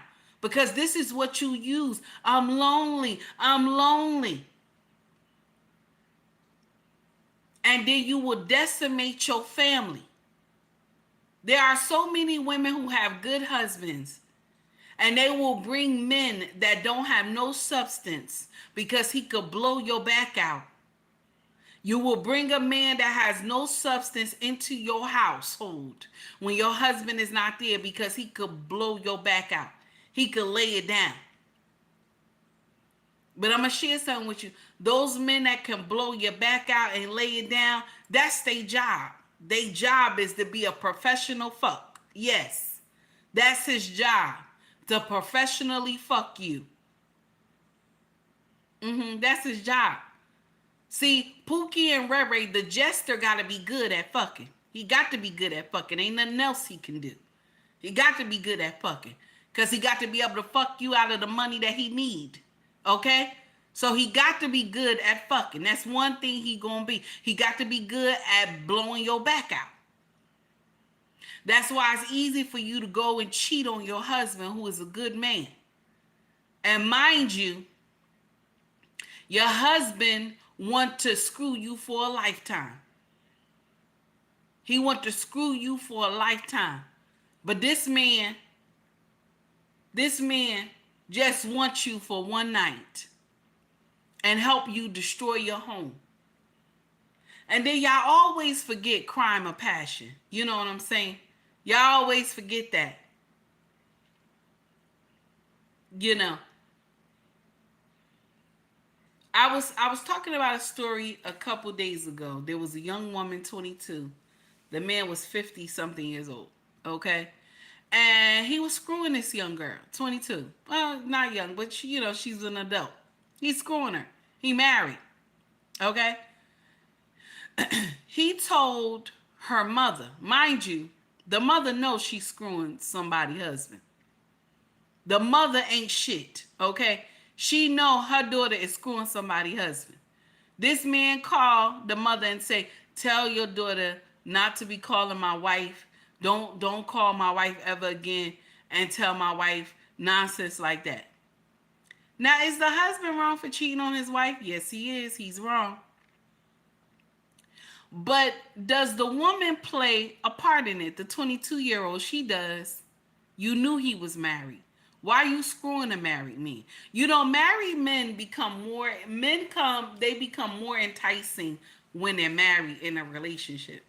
Because when they not in either of those, nobody looking at them, nobody checking for them. It's only when they get in a relationship and they get in a marriage that every woman want to screw them now. And mama, you knew that your daughter was messing with a married man, and yet you didn't correct her. You thought that that was okay. Because why? He probably was passing that paper. 53 years old, he was passing that paper with sugar daddy, okay? And I understand. You had to do what you had to do, but look what happened. Crime of passion now. She gone. She gone because of the teaching. You didn't teach her shit. She gone now. You didn't teach her nothing. Because as young as she is, she can find a man of her own. But you know, what do I know? What do I know? I'm just some old woman that comes to social media and start trouble. I like it though. I like to start trouble. That's my content, you know. I just want y'all to know that that's my content. I start trouble. That's what I do. I start all types of trouble. That's my content. I want y'all to be aware of what my content does. My content, let me give you a preview of what my content is not, okay? My content does not educate. It doesn't. My content does not have charts. My content does not have stats.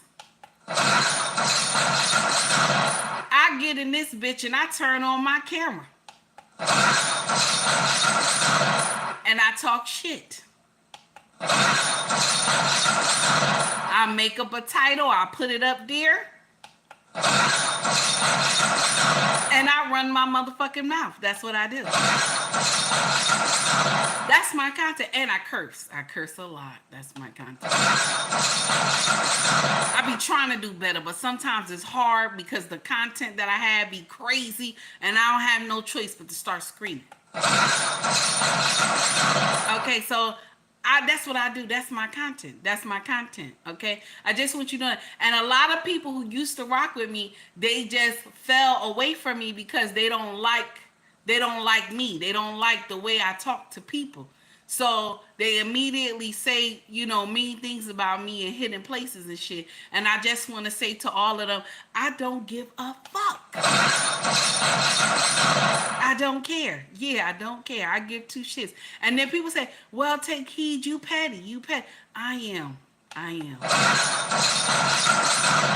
They also call me a fake Christian. I am. I'm a fake Christian. I do not read that Bible like I'm supposed to. This is the truth. Okay? But on my channel, do I talk about Yahweh? I do. Because I do. I love Yahweh. But am I a sinner? I am. I'm a sinner.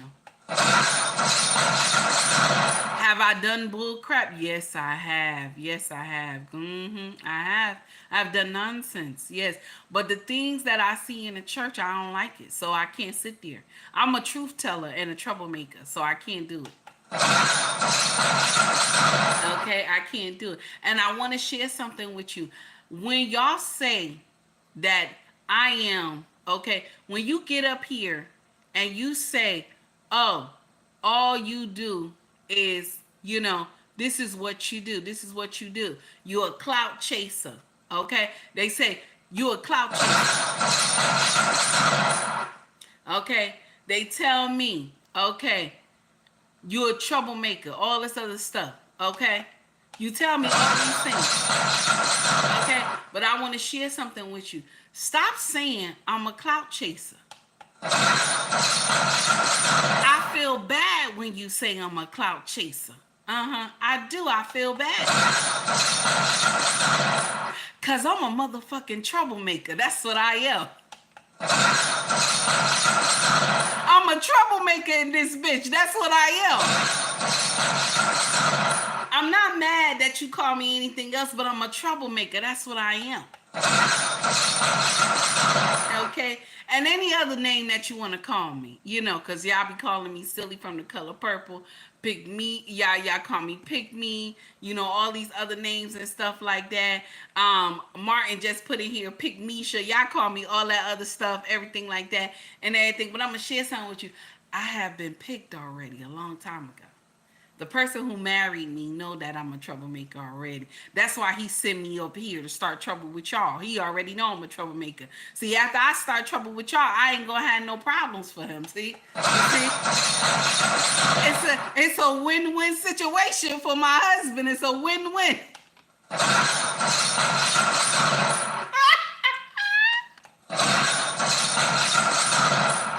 Okay, let's get to the next. Let's get to the last thing, and then we done for the day. Okay, I want y'all to hear this pastor. This pastor said this. I didn't get it from nowhere else. I got it from the horse's mouth, and this is what he said. Let's take heed to the message. The church is so full of women and very few men. Amen. While you can go in church with 500 people, and it'll be maybe 5 marriages. And those are the leadership. So what they do is they cater to single women and make them feel comfortable about their singleness. Y'all heard what I said. That's why I remember I told y'all I stopped speaking words into y'all. I stopped doing that. Why y'all think I stopped doing that? Because people get off on affirmation. They want tell me what God go, tell me who I am, tell me all this, and they fall in love with that. And that's why every message has to be your season, your harvest, your breakthrough, what God's gonna do for you, you know who you are, you going to the next, all that stuff. They got to do it because women will continue to give as long as they're affirming. But the biggest churches are the ones that affirm the best. That every service he got to give her a shout, give her that good feeling, and she gonna pay. Yeah, she gonna pay. It's designed to not have marriages. Ooh, that's nasty. Because the goal is to emotionalize the females, because the females lead the house now and they pay. Ooh. And that's why when you really start building up men are logical. Men are logical. The church is so full of women. Oh. Now,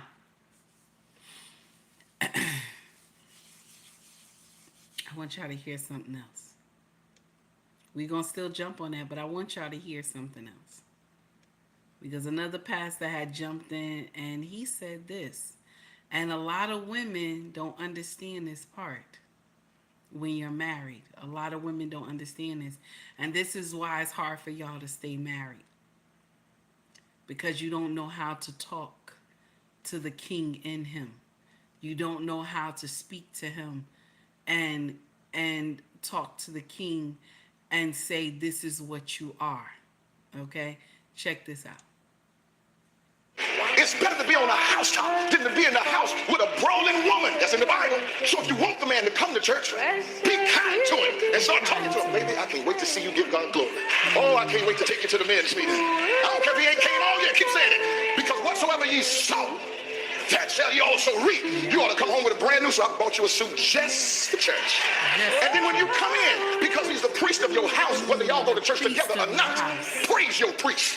Let your priest know we wouldn't be here if it wasn't for you. We wouldn't have what we have if it wasn't for you. Oh, I thank God for your life. You are a wonderful man of God. Even if he's not praying for you, tell him, I'm so glad that you're praying for me. I'm so glad that you're praying for our kid. And before you know it, he's going to slide off the side of the bed. Now lay me down to sleep. Pray the Lord my soul to keep. If I should die before I wake, Father, bless my wife, bless my kid. He got to start somewhere, but he ain't going to start if you still nagging it and telling him what kind of man he is not. Make him feel like a man. You say, well, I shouldn't have to do that. Well, you shouldn't have married me. Because it's your job to help him feel like what he is. Because he don't always feel like it. He got problems. He got pains too. Who he supposed to go to? It's better to be on a housetop than to be in the house with a brawling woman. I love that. I love that. This is our segment. This is the main event. This is the main event. The pastor is right. Both pastors are correct. Your husband is the priest of the house. You're supposed to make him feel like a man. Okay? You're supposed to make him feel like a man. My sisters, I want y'all to take heed to this. This pastor, the first pastor that we heard, he said a lot of the pastors preach affirmation to the women. Oh, your season is coming.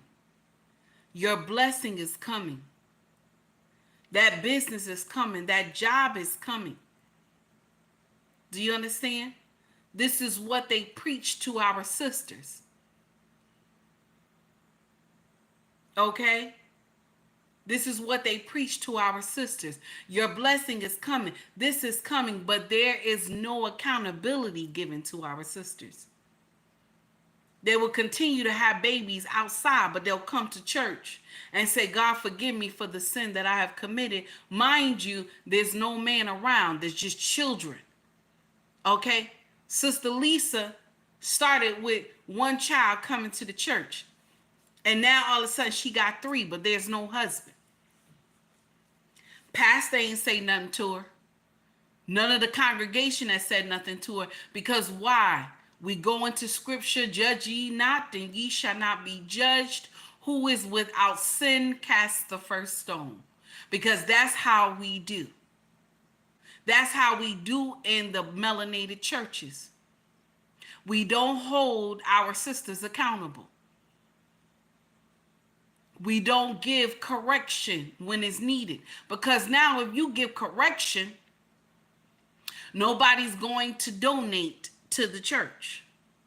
Nobody's going to give money in that collection plate because every time pastor is on me. So you have to understand one thing is that the word of God is like a two-edged sword. It's like a two-edged sword. It hits the person that's giving it, and it's going to hit the person that's going to receive it. We always forget that part. That's why people are usually scared to talk about God, because they know it hits like a two-edged sword. Even me, when I talk about the word, it hits me like a two-edged sword. Okay? Because the things that I have done, the things that I say, and the way that I misbehave.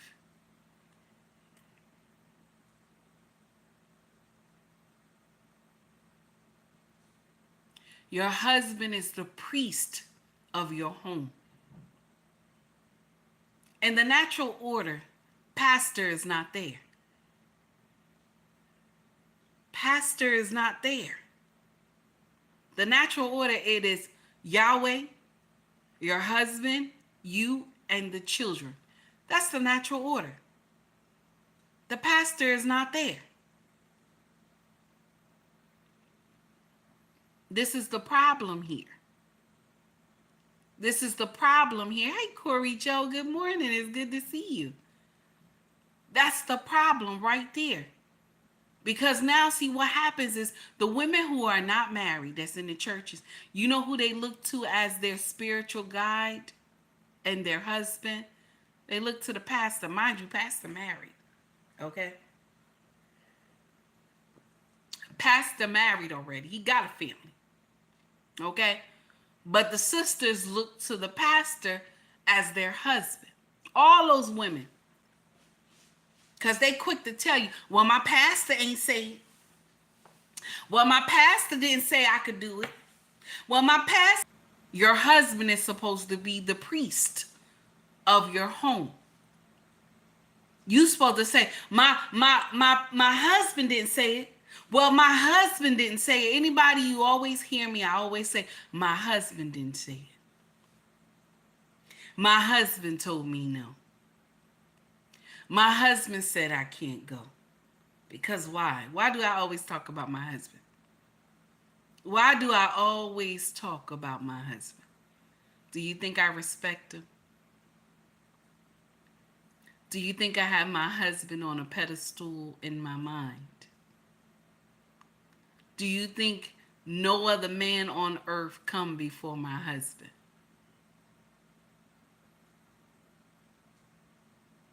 My husband is my priest. My husband in my mind is on a pedestal that nobody can bring down. I don't care how rich you are. I don't care how famous you are. My king will always come first. Because that's how it's supposed to be. The natural order is like that. It's Yahweh, your husband, then you, then the children. Pastor is not supposed to be in the natural order because he is in his own natural order. It is Yahweh, him, his wife, and children. And because some of y'all get a lust for the pastor, you wind up spreading your legs for the pastor. Because you get a lust for him. And you're supposed to have your own husband. Pastor is supposed to preach that you shouldn't have all these children and no men around. Pastor is supposed to preach you're not supposed to have all these kids and there's no husband. You ain't supposed to make these kids without a husband. See, pastor see 3, 4, 5, 6 children being made, but there's no husband. He didn't meet nobody. Okay? He never met anybody. When he came over to your house to pray for you, there was nobody there. You done fixed pastor a plate and everything. Okay? You let the kids go outside. And then you became pastor temptation. But we don't talk about that. See, the church is designed, some of these churches, these mega churches, are designed to keep you single. See, nobody want to talk about that. Nobody want to talk about that. Good morning, Sonia. How are you, honey? Soraya. Nobody want to talk about that. Some of these churches are meant to keep you single because, first of all, if I keep you single, I'm going to always get that money. See, men are logical. You ain't going to be able to do that nonsense. They move with logic. Men move with logic. You ain't going to be going down there giving that church $300-400 and we need to be saving money. We need to be putting it towards a bill. You know what I'm saying? Building our future. Men are not going to put up with that. They are not. They are not going to put up with that. Okay? This is why a lot of women who are married and they're in the church, they have a problem. You have women who, because her husband goes to one church and she goes to another church, she will say, oh, we not equally yoked, so we can't be married no more. Mind you, my sisters, you supposed to leave your church and go to your husband's church. Whatever the husband is, that's what you are. That's how it's supposed to be. Y'all always miss that part, though. So that's why you don't marry someone that is not equally yoked with you beforehand. Y'all supposed to discuss this beforehand. Y'all not supposed to go to different churches or different denominations and all that stuff. You're not supposed to do that, okay? But what happens is that now you done got married. And you think you supposed to have him come to your church. Mind you, he have his own church.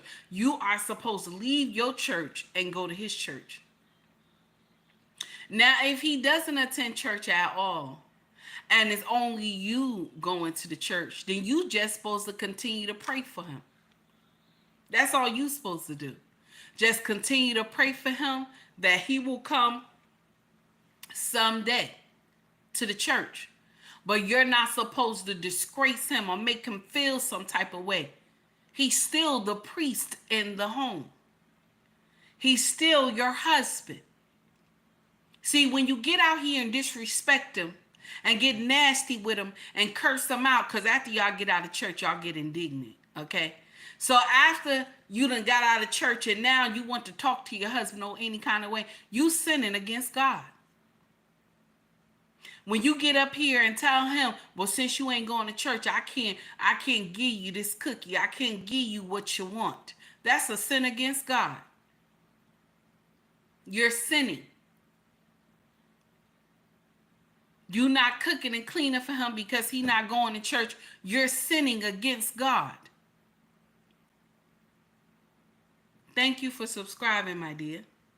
Please, if you like the content, please hit the like and subscribe button if you feel it. Also, donate to the channel if you can. Okay? This is the thing. Your husband comes first. The pastor does not. I don't care how many times you get up here and say, well, my pastor said. No. It's supposed to be my husband said. My husband said. My husband said. That's how it's supposed to be. Not my pastor said. Not my pastor said. Y'all get that so confused. That does not make sense. That is not the natural order. It is Yahweh, your husband, then you and the children. That's the natural order. It's all right, baby, if I got some upset women. It's all right. I always get people mad. That's why they don't like me. And that's fine with me. That's the problem. That's the problem right there. You don't know how to respect this man. That's why when he don't agree with you, you quickly tell him, well, we not equally yoked. Mind you, you married him already. It's too late. It's too late. But this is what you will use to divorce him. We not equally yoked. And there's only 2 ways that you're supposed to divorce this man.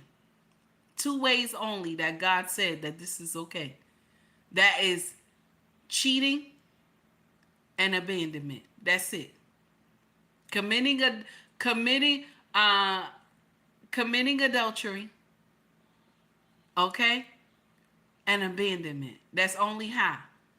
It's not equally yoked. We're not equally yoked. That's not it. Because you knew that beforehand. Y'all was not equally yoked.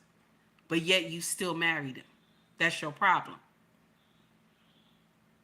And I'm going to share something with you. You can't have 2 masters. I said this months ago. People got mad with me. They were so upset. What do you mean we can't have 2 masters? What do you mean? Because the pastor tell you something. And your husband tell you something. You say, I'm going to do what the pastor tell me to do. I'm not going to do what my husband tell me to do. Mind you, your husband is the one that's taking care of everything. He is the one that is taking care of everything. The roof you have over your head is because of your husband. The clothes on your back, the shoes on your feet is because of your husband. The protection that he provides is because of your husband. That's nasty, right? But it's true. You talk about your husband, you talk about your pastor more than you talk about your husband. You respect your pastor more than you respect your husband. You'll go spend on a Sunday, you'll go spend more than $300-400, especially if it's past the anniversary. You got to go out and buy all this expensive stuff. You got to give pastor a check for $1,000. And no, don't go well, you ain't pay that mortgage yet. You ain't your husband, you know what I'm saying? You ain't pay nothing. Okay? Your husband trying to figure out where that money went at. Then you turn around and talk about, well, it was my pastor anniversary, and you know I had to buy my pastor something. It was my pastor anniversary. You know, you a heathen. Tell your husband you call him a heathen because he don't go to church. You a heathen. So you don't know nothing about how the church work. You don't know nothing. Mind you, this is the same man that got to replace that $1,000 to pay the mortgage. This is the same man, okay, that got to do all these things to make sure the house is still running. But you out there giving passes. Now, mind you, I'm not against the church. I'm not against the church. If you feel in your heart that you need to go to church, go. But I will tell you this, read the word for yourself. Get into the word for yourself. Get your own connection with God for yourself. Because the Bible just don't have affirmations. It don't. The Bible just don't have affirmations. The Bible just don't have goodness in it. It has lessons as well. When you sin against God, it has that as well to teach you. I like Pastor Gino too. Pastor Jennings. I like him too.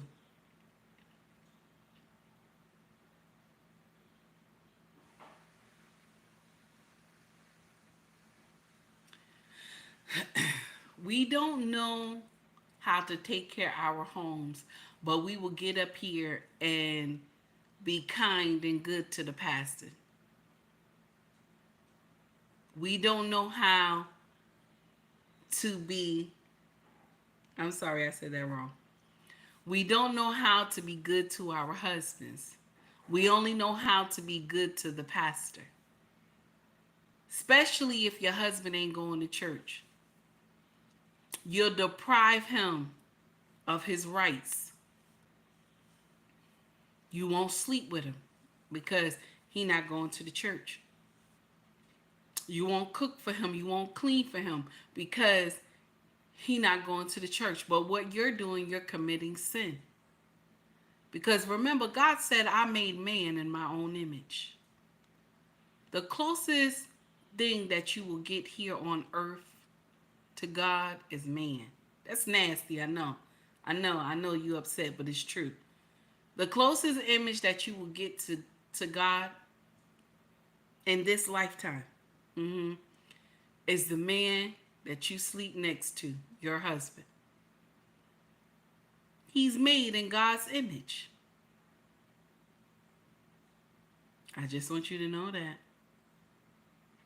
I just want you to know that. How can you go home and mistreat this man all the time but say you love Yahweh?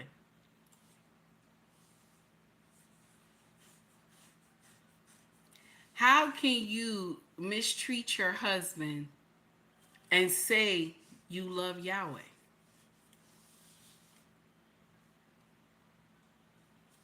I'm just saying. You can't say that you love God. You can't say that you love Yahweh, but you mistreat his image. Ain't that nasty? Ain't that nasty? I'm in the church screaming, talking about Yahweh, I need you, I love you. You have never seen Yahweh. You have never seen Yahweh. You haven't seen him. But the closest image to him is your husband. And you treat him like crap. Can you imagine? You treat the closest, the only thing that you will be able to see is that man that's next to you in this lifetime. You treat him like crap.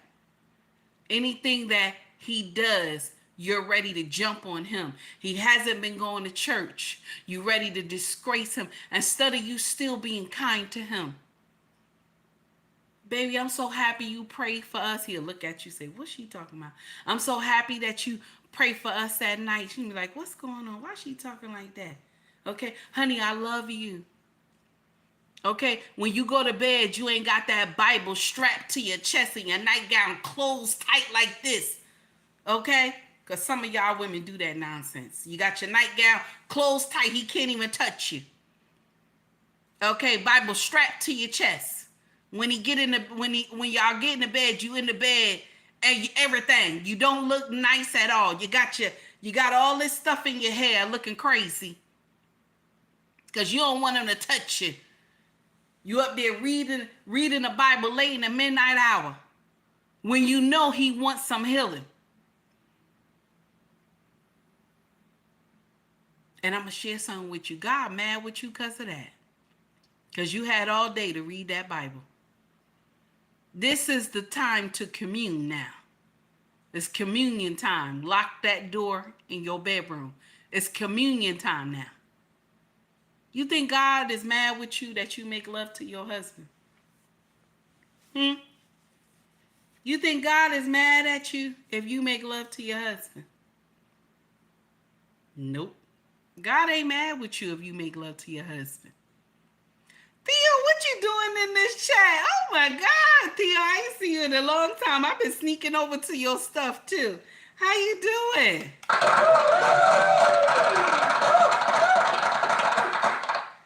Theo, thank you for the $20 super chat. I appreciate you, sir. Thank you for coming over. Love your content as well. Everybody, please make sure you tune in to the Do Better podcast with Theo Coop. I appreciate y'all. Please make sure you do. Brother content is always fire. So, like I just told y'all, God ain't gonna be mad with you. He not. Love your husband. Treat him well. He's the closest image that you will ever see to God.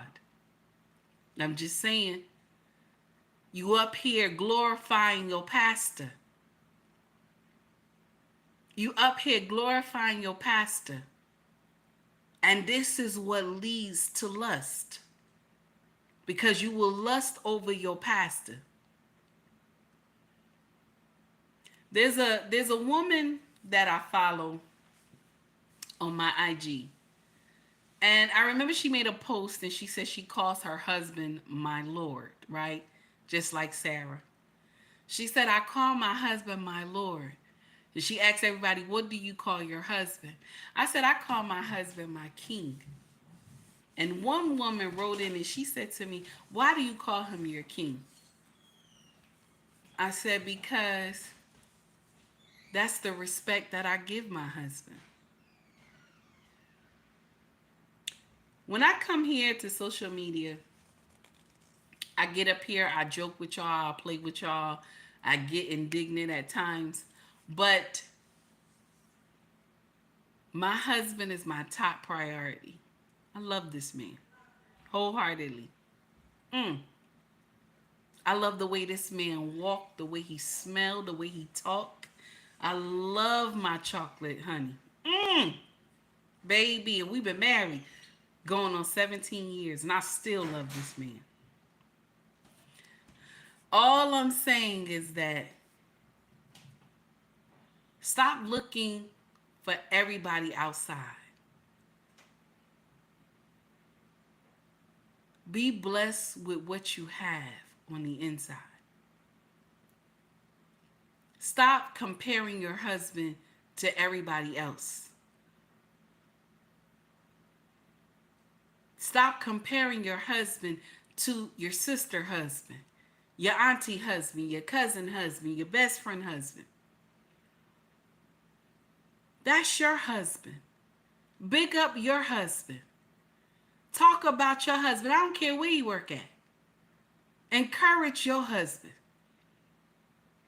That's what you're there for. The pastor said, make him feel like a man. And some of y'all say, well, he a man already. Why I got to make him feel like a man? Because that's your job. You signed up for that. That's your job, baby. You signed up to make him feel like a man.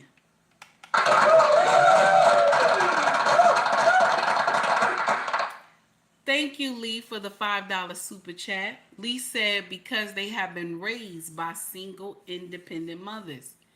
And you got programmed by feminist movement, let alone social media. The West is done. Now, Lee is correct. It's true. But a mindset change is in order. A mindset change is in order. Something needs to be done. Pastor just confirmed it right now. He said the church is designed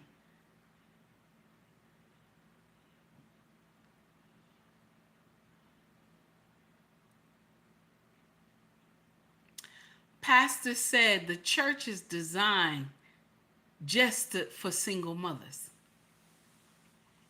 The church is designed just for single mothers. That's what it is. The church is designed just for single mothers because you will give them all affirmations every Sunday. There will not be any accountability. You know, Sister Lisa got all these kids, and when Sister Lisa started, she had one child. Where all those other babies come from? But that's what you're preaching. You're preaching affirmation. When we're supposed to be talking about sin as well. When we're supposed to be talking about don't have children out of wedlock. That's what we're supposed to be talking about. We're supposed to be talking about accountability. We're supposed to be talking about a husband is needed. This is the problem here. This is why you see a church full of women, because there's no accountability in the church. Because pastor, no, if he get up there and start talking about you acting like a man, you behaving like a man, you're disrespectful and everything, and you don't know how to talk to nobody, and you don't know how to dress properly, and you don't know how to do this, and you don't know how to do this, pastor gonna have an empty church. Pastor gonna have an empty church. If he get up there and start preaching the word of God like he's supposed to, pastor gonna have an empty church. You wanna know why? Because my sisters don't like accountability. I don't either. When I first met my husband, I did not like accountability. My husband was feeding me accountability like crazy. I did not like it. I couldn't stand it. And I even thought about when we were dating, I'm going to leave this man. That's what I was thinking. I'm going to leave this man. I'm tired of this man.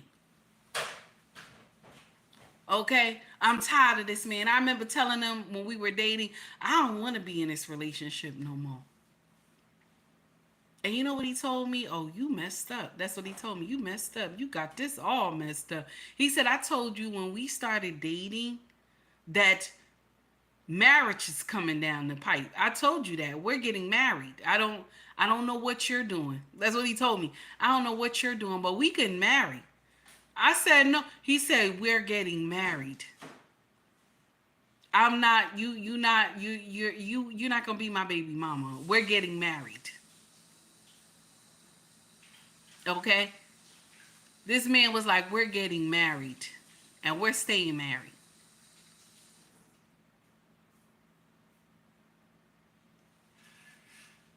I'm going to tell the truth today, okay? I always tell the truth, but I'm going to tell the truth today. I like to tell the truth because it bothers people, okay? But I'm going to tell the truth right now, okay? If it wasn't for my husband, we wouldn't be married. If it wasn't for him keeping our family together, we would not be married. We would not. We would not be married.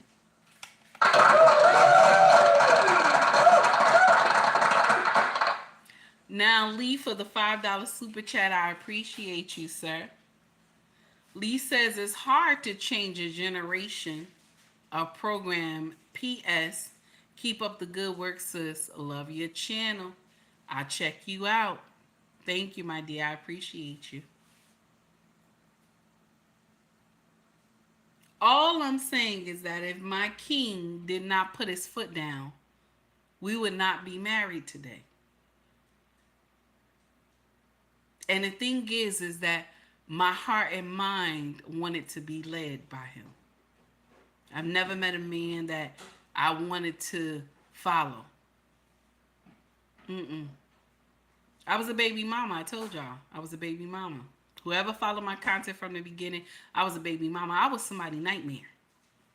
All these horror stories that they talk about that these baby mamas do, I have done it. I was somebody's nightmare. I was their nightmare. My husband can tell you I was somebody's nightmare. It was my husband that told me, take this man off child support. It was my husband that said to me, release this man, because it was you that made this decision. And this person couldn't stand my husband. But it was my husband that told me to free him. Can you imagine? You see what that is? I just want you to know that part. I just want you to understand that part. Thank you, Theo, for the $20 super chat again. I appreciate it. Theo said, I'm not religious, but my mother tricked me into going to church last year.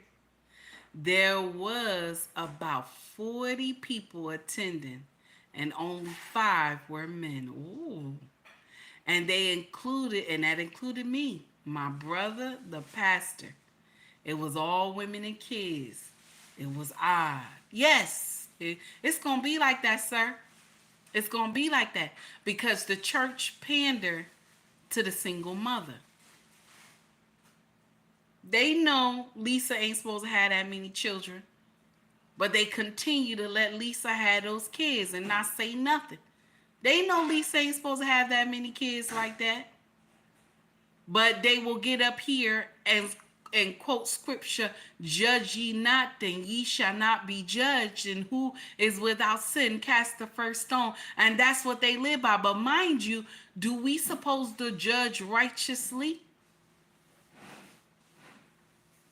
Good morning, Underrated Darkness. It's good to see you, sir.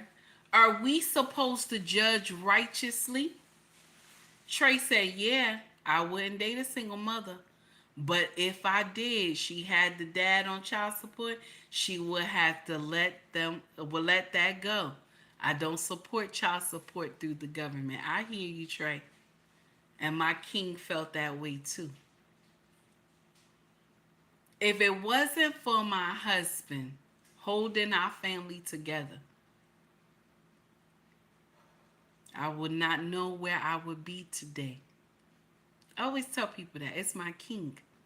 I love this man. I know you watching, honey. I just want to tell you that.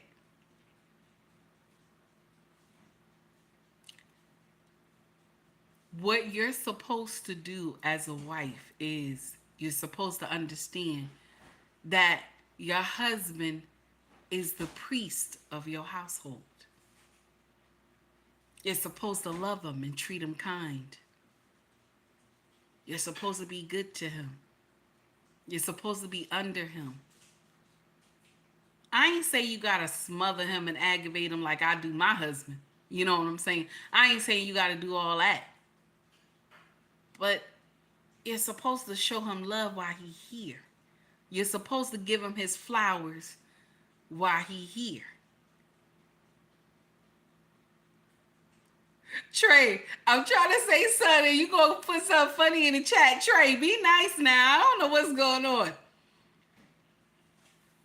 Okay? So I'm not saying that you got to be aggravating like me. Okay? But you're supposed to treat him kind and with respect. Because he's not going to always be here. He not gonna always be here.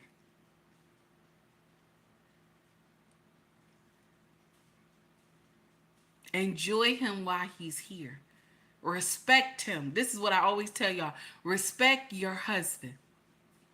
Respect him. Respect comes first. Respect your husband. Your pastor does not come first. Stop saying my pastor said, my pastor said, my pastor said. Stop saying that. It is not my pastor said, it's my husband said. My husband said. Your husband is in the natural order. It is not your pastor. Y'all get that confused and you destroy your marriage because of that. The pastor just said it. The church is designed for the single mother, because the church know they're gonna get more money if you single. If you married, they not.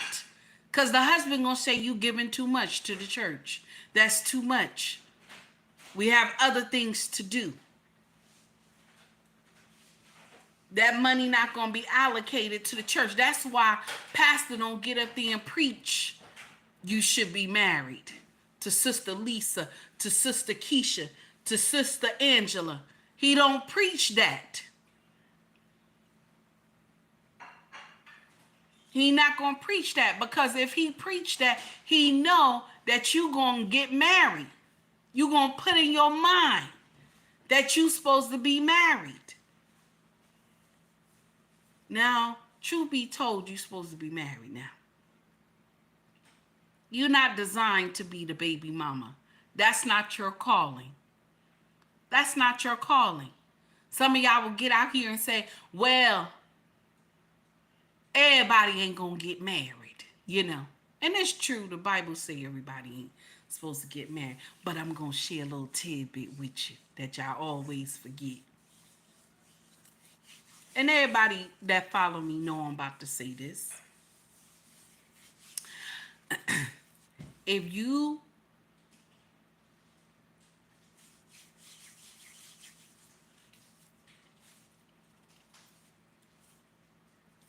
I want to be nice. I want to be nice today because I'm in the part where I'm trying to talk properly, but I can't, so I have to say this part. If you don't want to get married, you ain't supposed to be out here fucking. Yeah. There's not supposed to be any children either. Uh-huh. And you supposed to just commune with God. That's what it's supposed to be. It's nasty, right? But it's true. It's true. It's nasty, but it's true. I want y'all to understand that part. Honey, can you give me some brighter colors?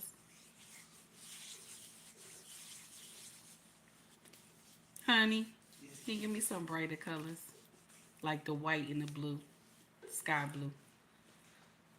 Thank you. That's the truth. So it's okay that you don't want to get married. It's okay. Because the Bible say we all ain't going to get married. But I ain't supposed to see no children. I ain't supposed to see no babies.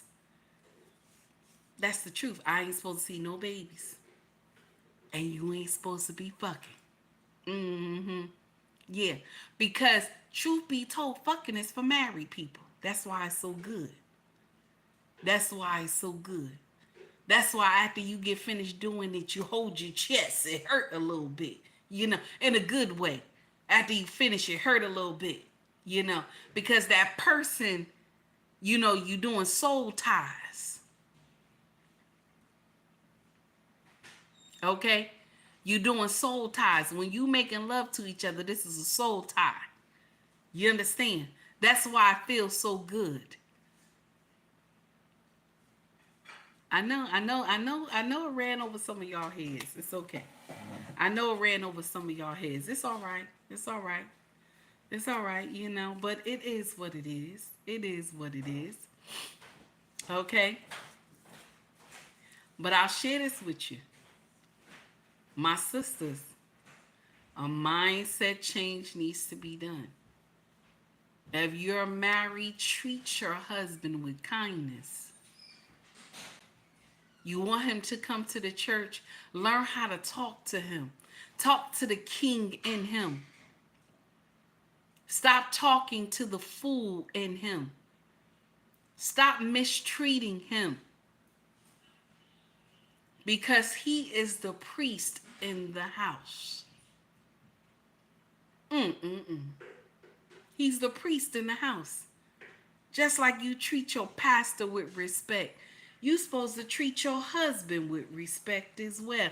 Can I get it? Can I get it? You're supposed to treat your husband with respect as well. Can I get it one more time? You're supposed to love and respect. First of all, respect and love your husband. Can I get it one more time? Your pastor does not come first. He's not in the natural order. Don't be mad with me. That's what the natural order is. You want to be mad, you got to be mad with yourself, baby. The natural order say that. But what happens is that after your husband has gone on to glory, this is when you cry. Nope. Nope, we ain't doing that. We ain't doing that. I just want you to understand that part.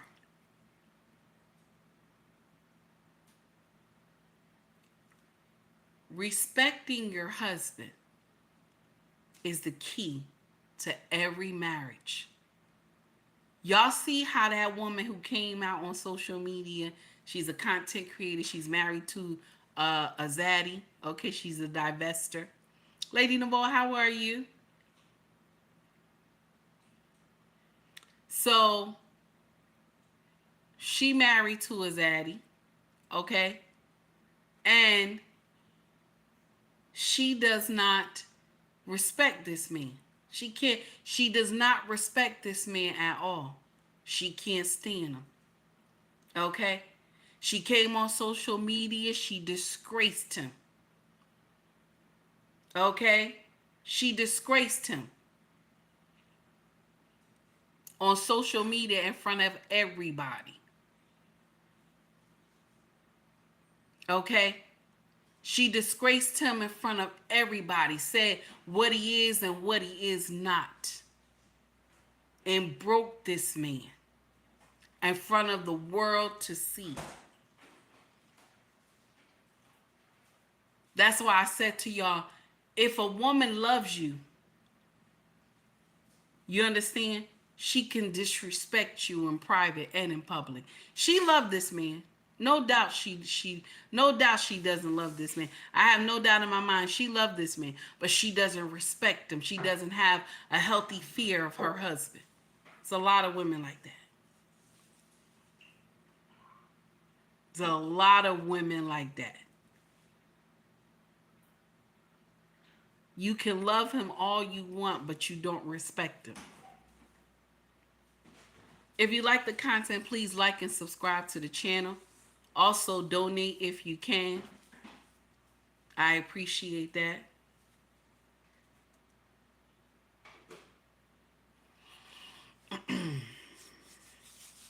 The title of this foolery, once again, is Why Black Churches Don't Exist. Why black marriages don't exist in black churches anymore. It's because the pastor, you have made the pastor in your mind your husband. That's why. This is why a lot of us run around and say, well, my pastor, and we don't even respect our husbands. And I know a lot of y'all will get in here and say, well, my husband never respected me. He never loved me. He never did this for me. He never did that for me. But what about your side? What about your side? A lot of y'all walk yourself into divorce. A lot of you walk yourself into divorce because you listen to your friends. You listen to your mother. You listen to your sisters. A lot of y'all walk yourself into divorce. A lot of y'all walk yourself into being baby mamas. I did too.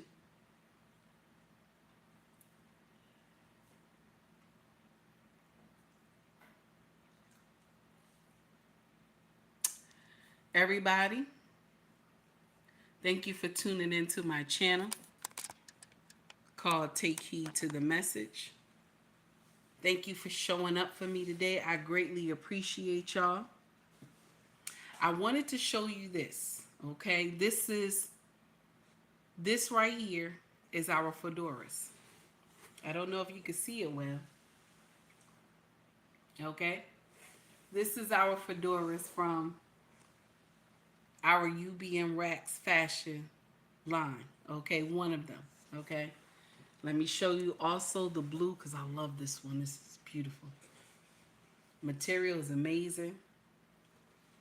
I know you can't see much of it, but the links is in our bio. The link is in our bio on YouTube. Okay? Now, we have 5 links in the bio. Okay? SD Macari, eBay, Pushmart, and UBMRacksFashion.com. Okay? UBMRacksFashion.com have a limited of supplies of what we have there, right? But if you go to SD, if you go to Macari, if you go to eBay, if you go to Pushmart, you will see these hats there. Okay? If you're interested, gentlemen, you will see these hats there. We ship out same day. We also have purses, bags, utility bags, army bags, amazing stuff that we sell online. This is our family business. We ship out same day. Just want to let you know, same day we ship out. If you're interested in buying from us. I just wanted to show y'all a couple of things. Every day I will bring up some items from the store so that you can see how beautiful the items look as well on my website, okay? On this channel as well. I want to say thank you to everybody who donated. I want to say thank you for everybody who stayed, who liked and subscribed to the page. I want to say thank you for taking the time to rock with me, okay? I want to say thank you for that, okay? And also, I want to say this. Thank you for coming to be with me. You didn't have to. You didn't have to. There's other places that you could have been today. Okay? You don't have to follow me, but you said, let me see about what this loudmouth heifer talking about. And I appreciate you. Okay? I appreciate you. Because a lot of content creators, they don't appreciate the people who come and check on them and who watch them and who donate to the channel. I want to say thank you. Okay? I want to say thank you. I want to say thank you to all my mods that do what they have to do. All my mods who come and check on my channel. Okay? And who rock in this space with me. Who's always here. And if you're not here all the time, you will not be a mod anymore. Okay? If you're not here, I didn't say every day. But if you're not here on a consistent basis and you come and you show up once in a blue, I can't keep you as a mod. I'm sorry. I just want to let you know. It's people that come and show up for me that I will keep them as a mod. And I didn't say you have to donate to my channel because I'm not one of those content creators that you got to donate to my channel to be a mod. Nope. Because you want to know why? You're doing me a favor. You doing me a favor. You're watching my chat for me. But if you're not here, you know, how can I keep you as a mod? All right? But there's no love loss. There's no love loss. Okay? You're not the only one that I took wrench from. There is no love loss. If you're not here on a consistency and at least two times out of a week or something like that, I can't keep you as a mod. That does not make sense. So I just want to say thank you to everybody who came. Thank you to everybody who rocked with me. If you want to donate, you can also donate through Cash App. You can also, the Cash App is in my link in my bio. If you want to donate through Super Chat is where you make the comment at as well. Also, if you want to shop with us, I already mentioned the family business, ubmracksfashion.com. The link is in the bio. We have Esty, Macari, eBay, Pushmark. Okay, and then the main website. And also, if you want to shop merch with us, because as a content creator, YouTube makes me sell merch. So they have cups, water bottles, mugs, shirts, baby clothes too. They got all this stuff in here. Okay, y'all can go check it out, and I appreciate you. Sister 1973, thank you for the $1.99 super chat. Sister 1973, my first time donating, you touch my soul. Thank you, my dear. I appreciate you. Queen, your knowledge knows no bounds, and I appreciate you and yours. Mad respect, big ups. Thank you. I appreciate you too. We are done for today, y'all. We're done for today, and I appreciate y'all for coming to rock with me. Thank you so much to all my followers, all my content creators that was in the chat, and to all my mods. I appreciate you for what you do, because without you, this channel will not rock out, and I appreciate y'all. And to all my haters and everybody who can't stand me and talk behind my back and chats and talk about my channel and that I'm ghetto and the content is horrible, and that I get up here and talk ish about people, and that's all I do. I just want to give you this one thing right here.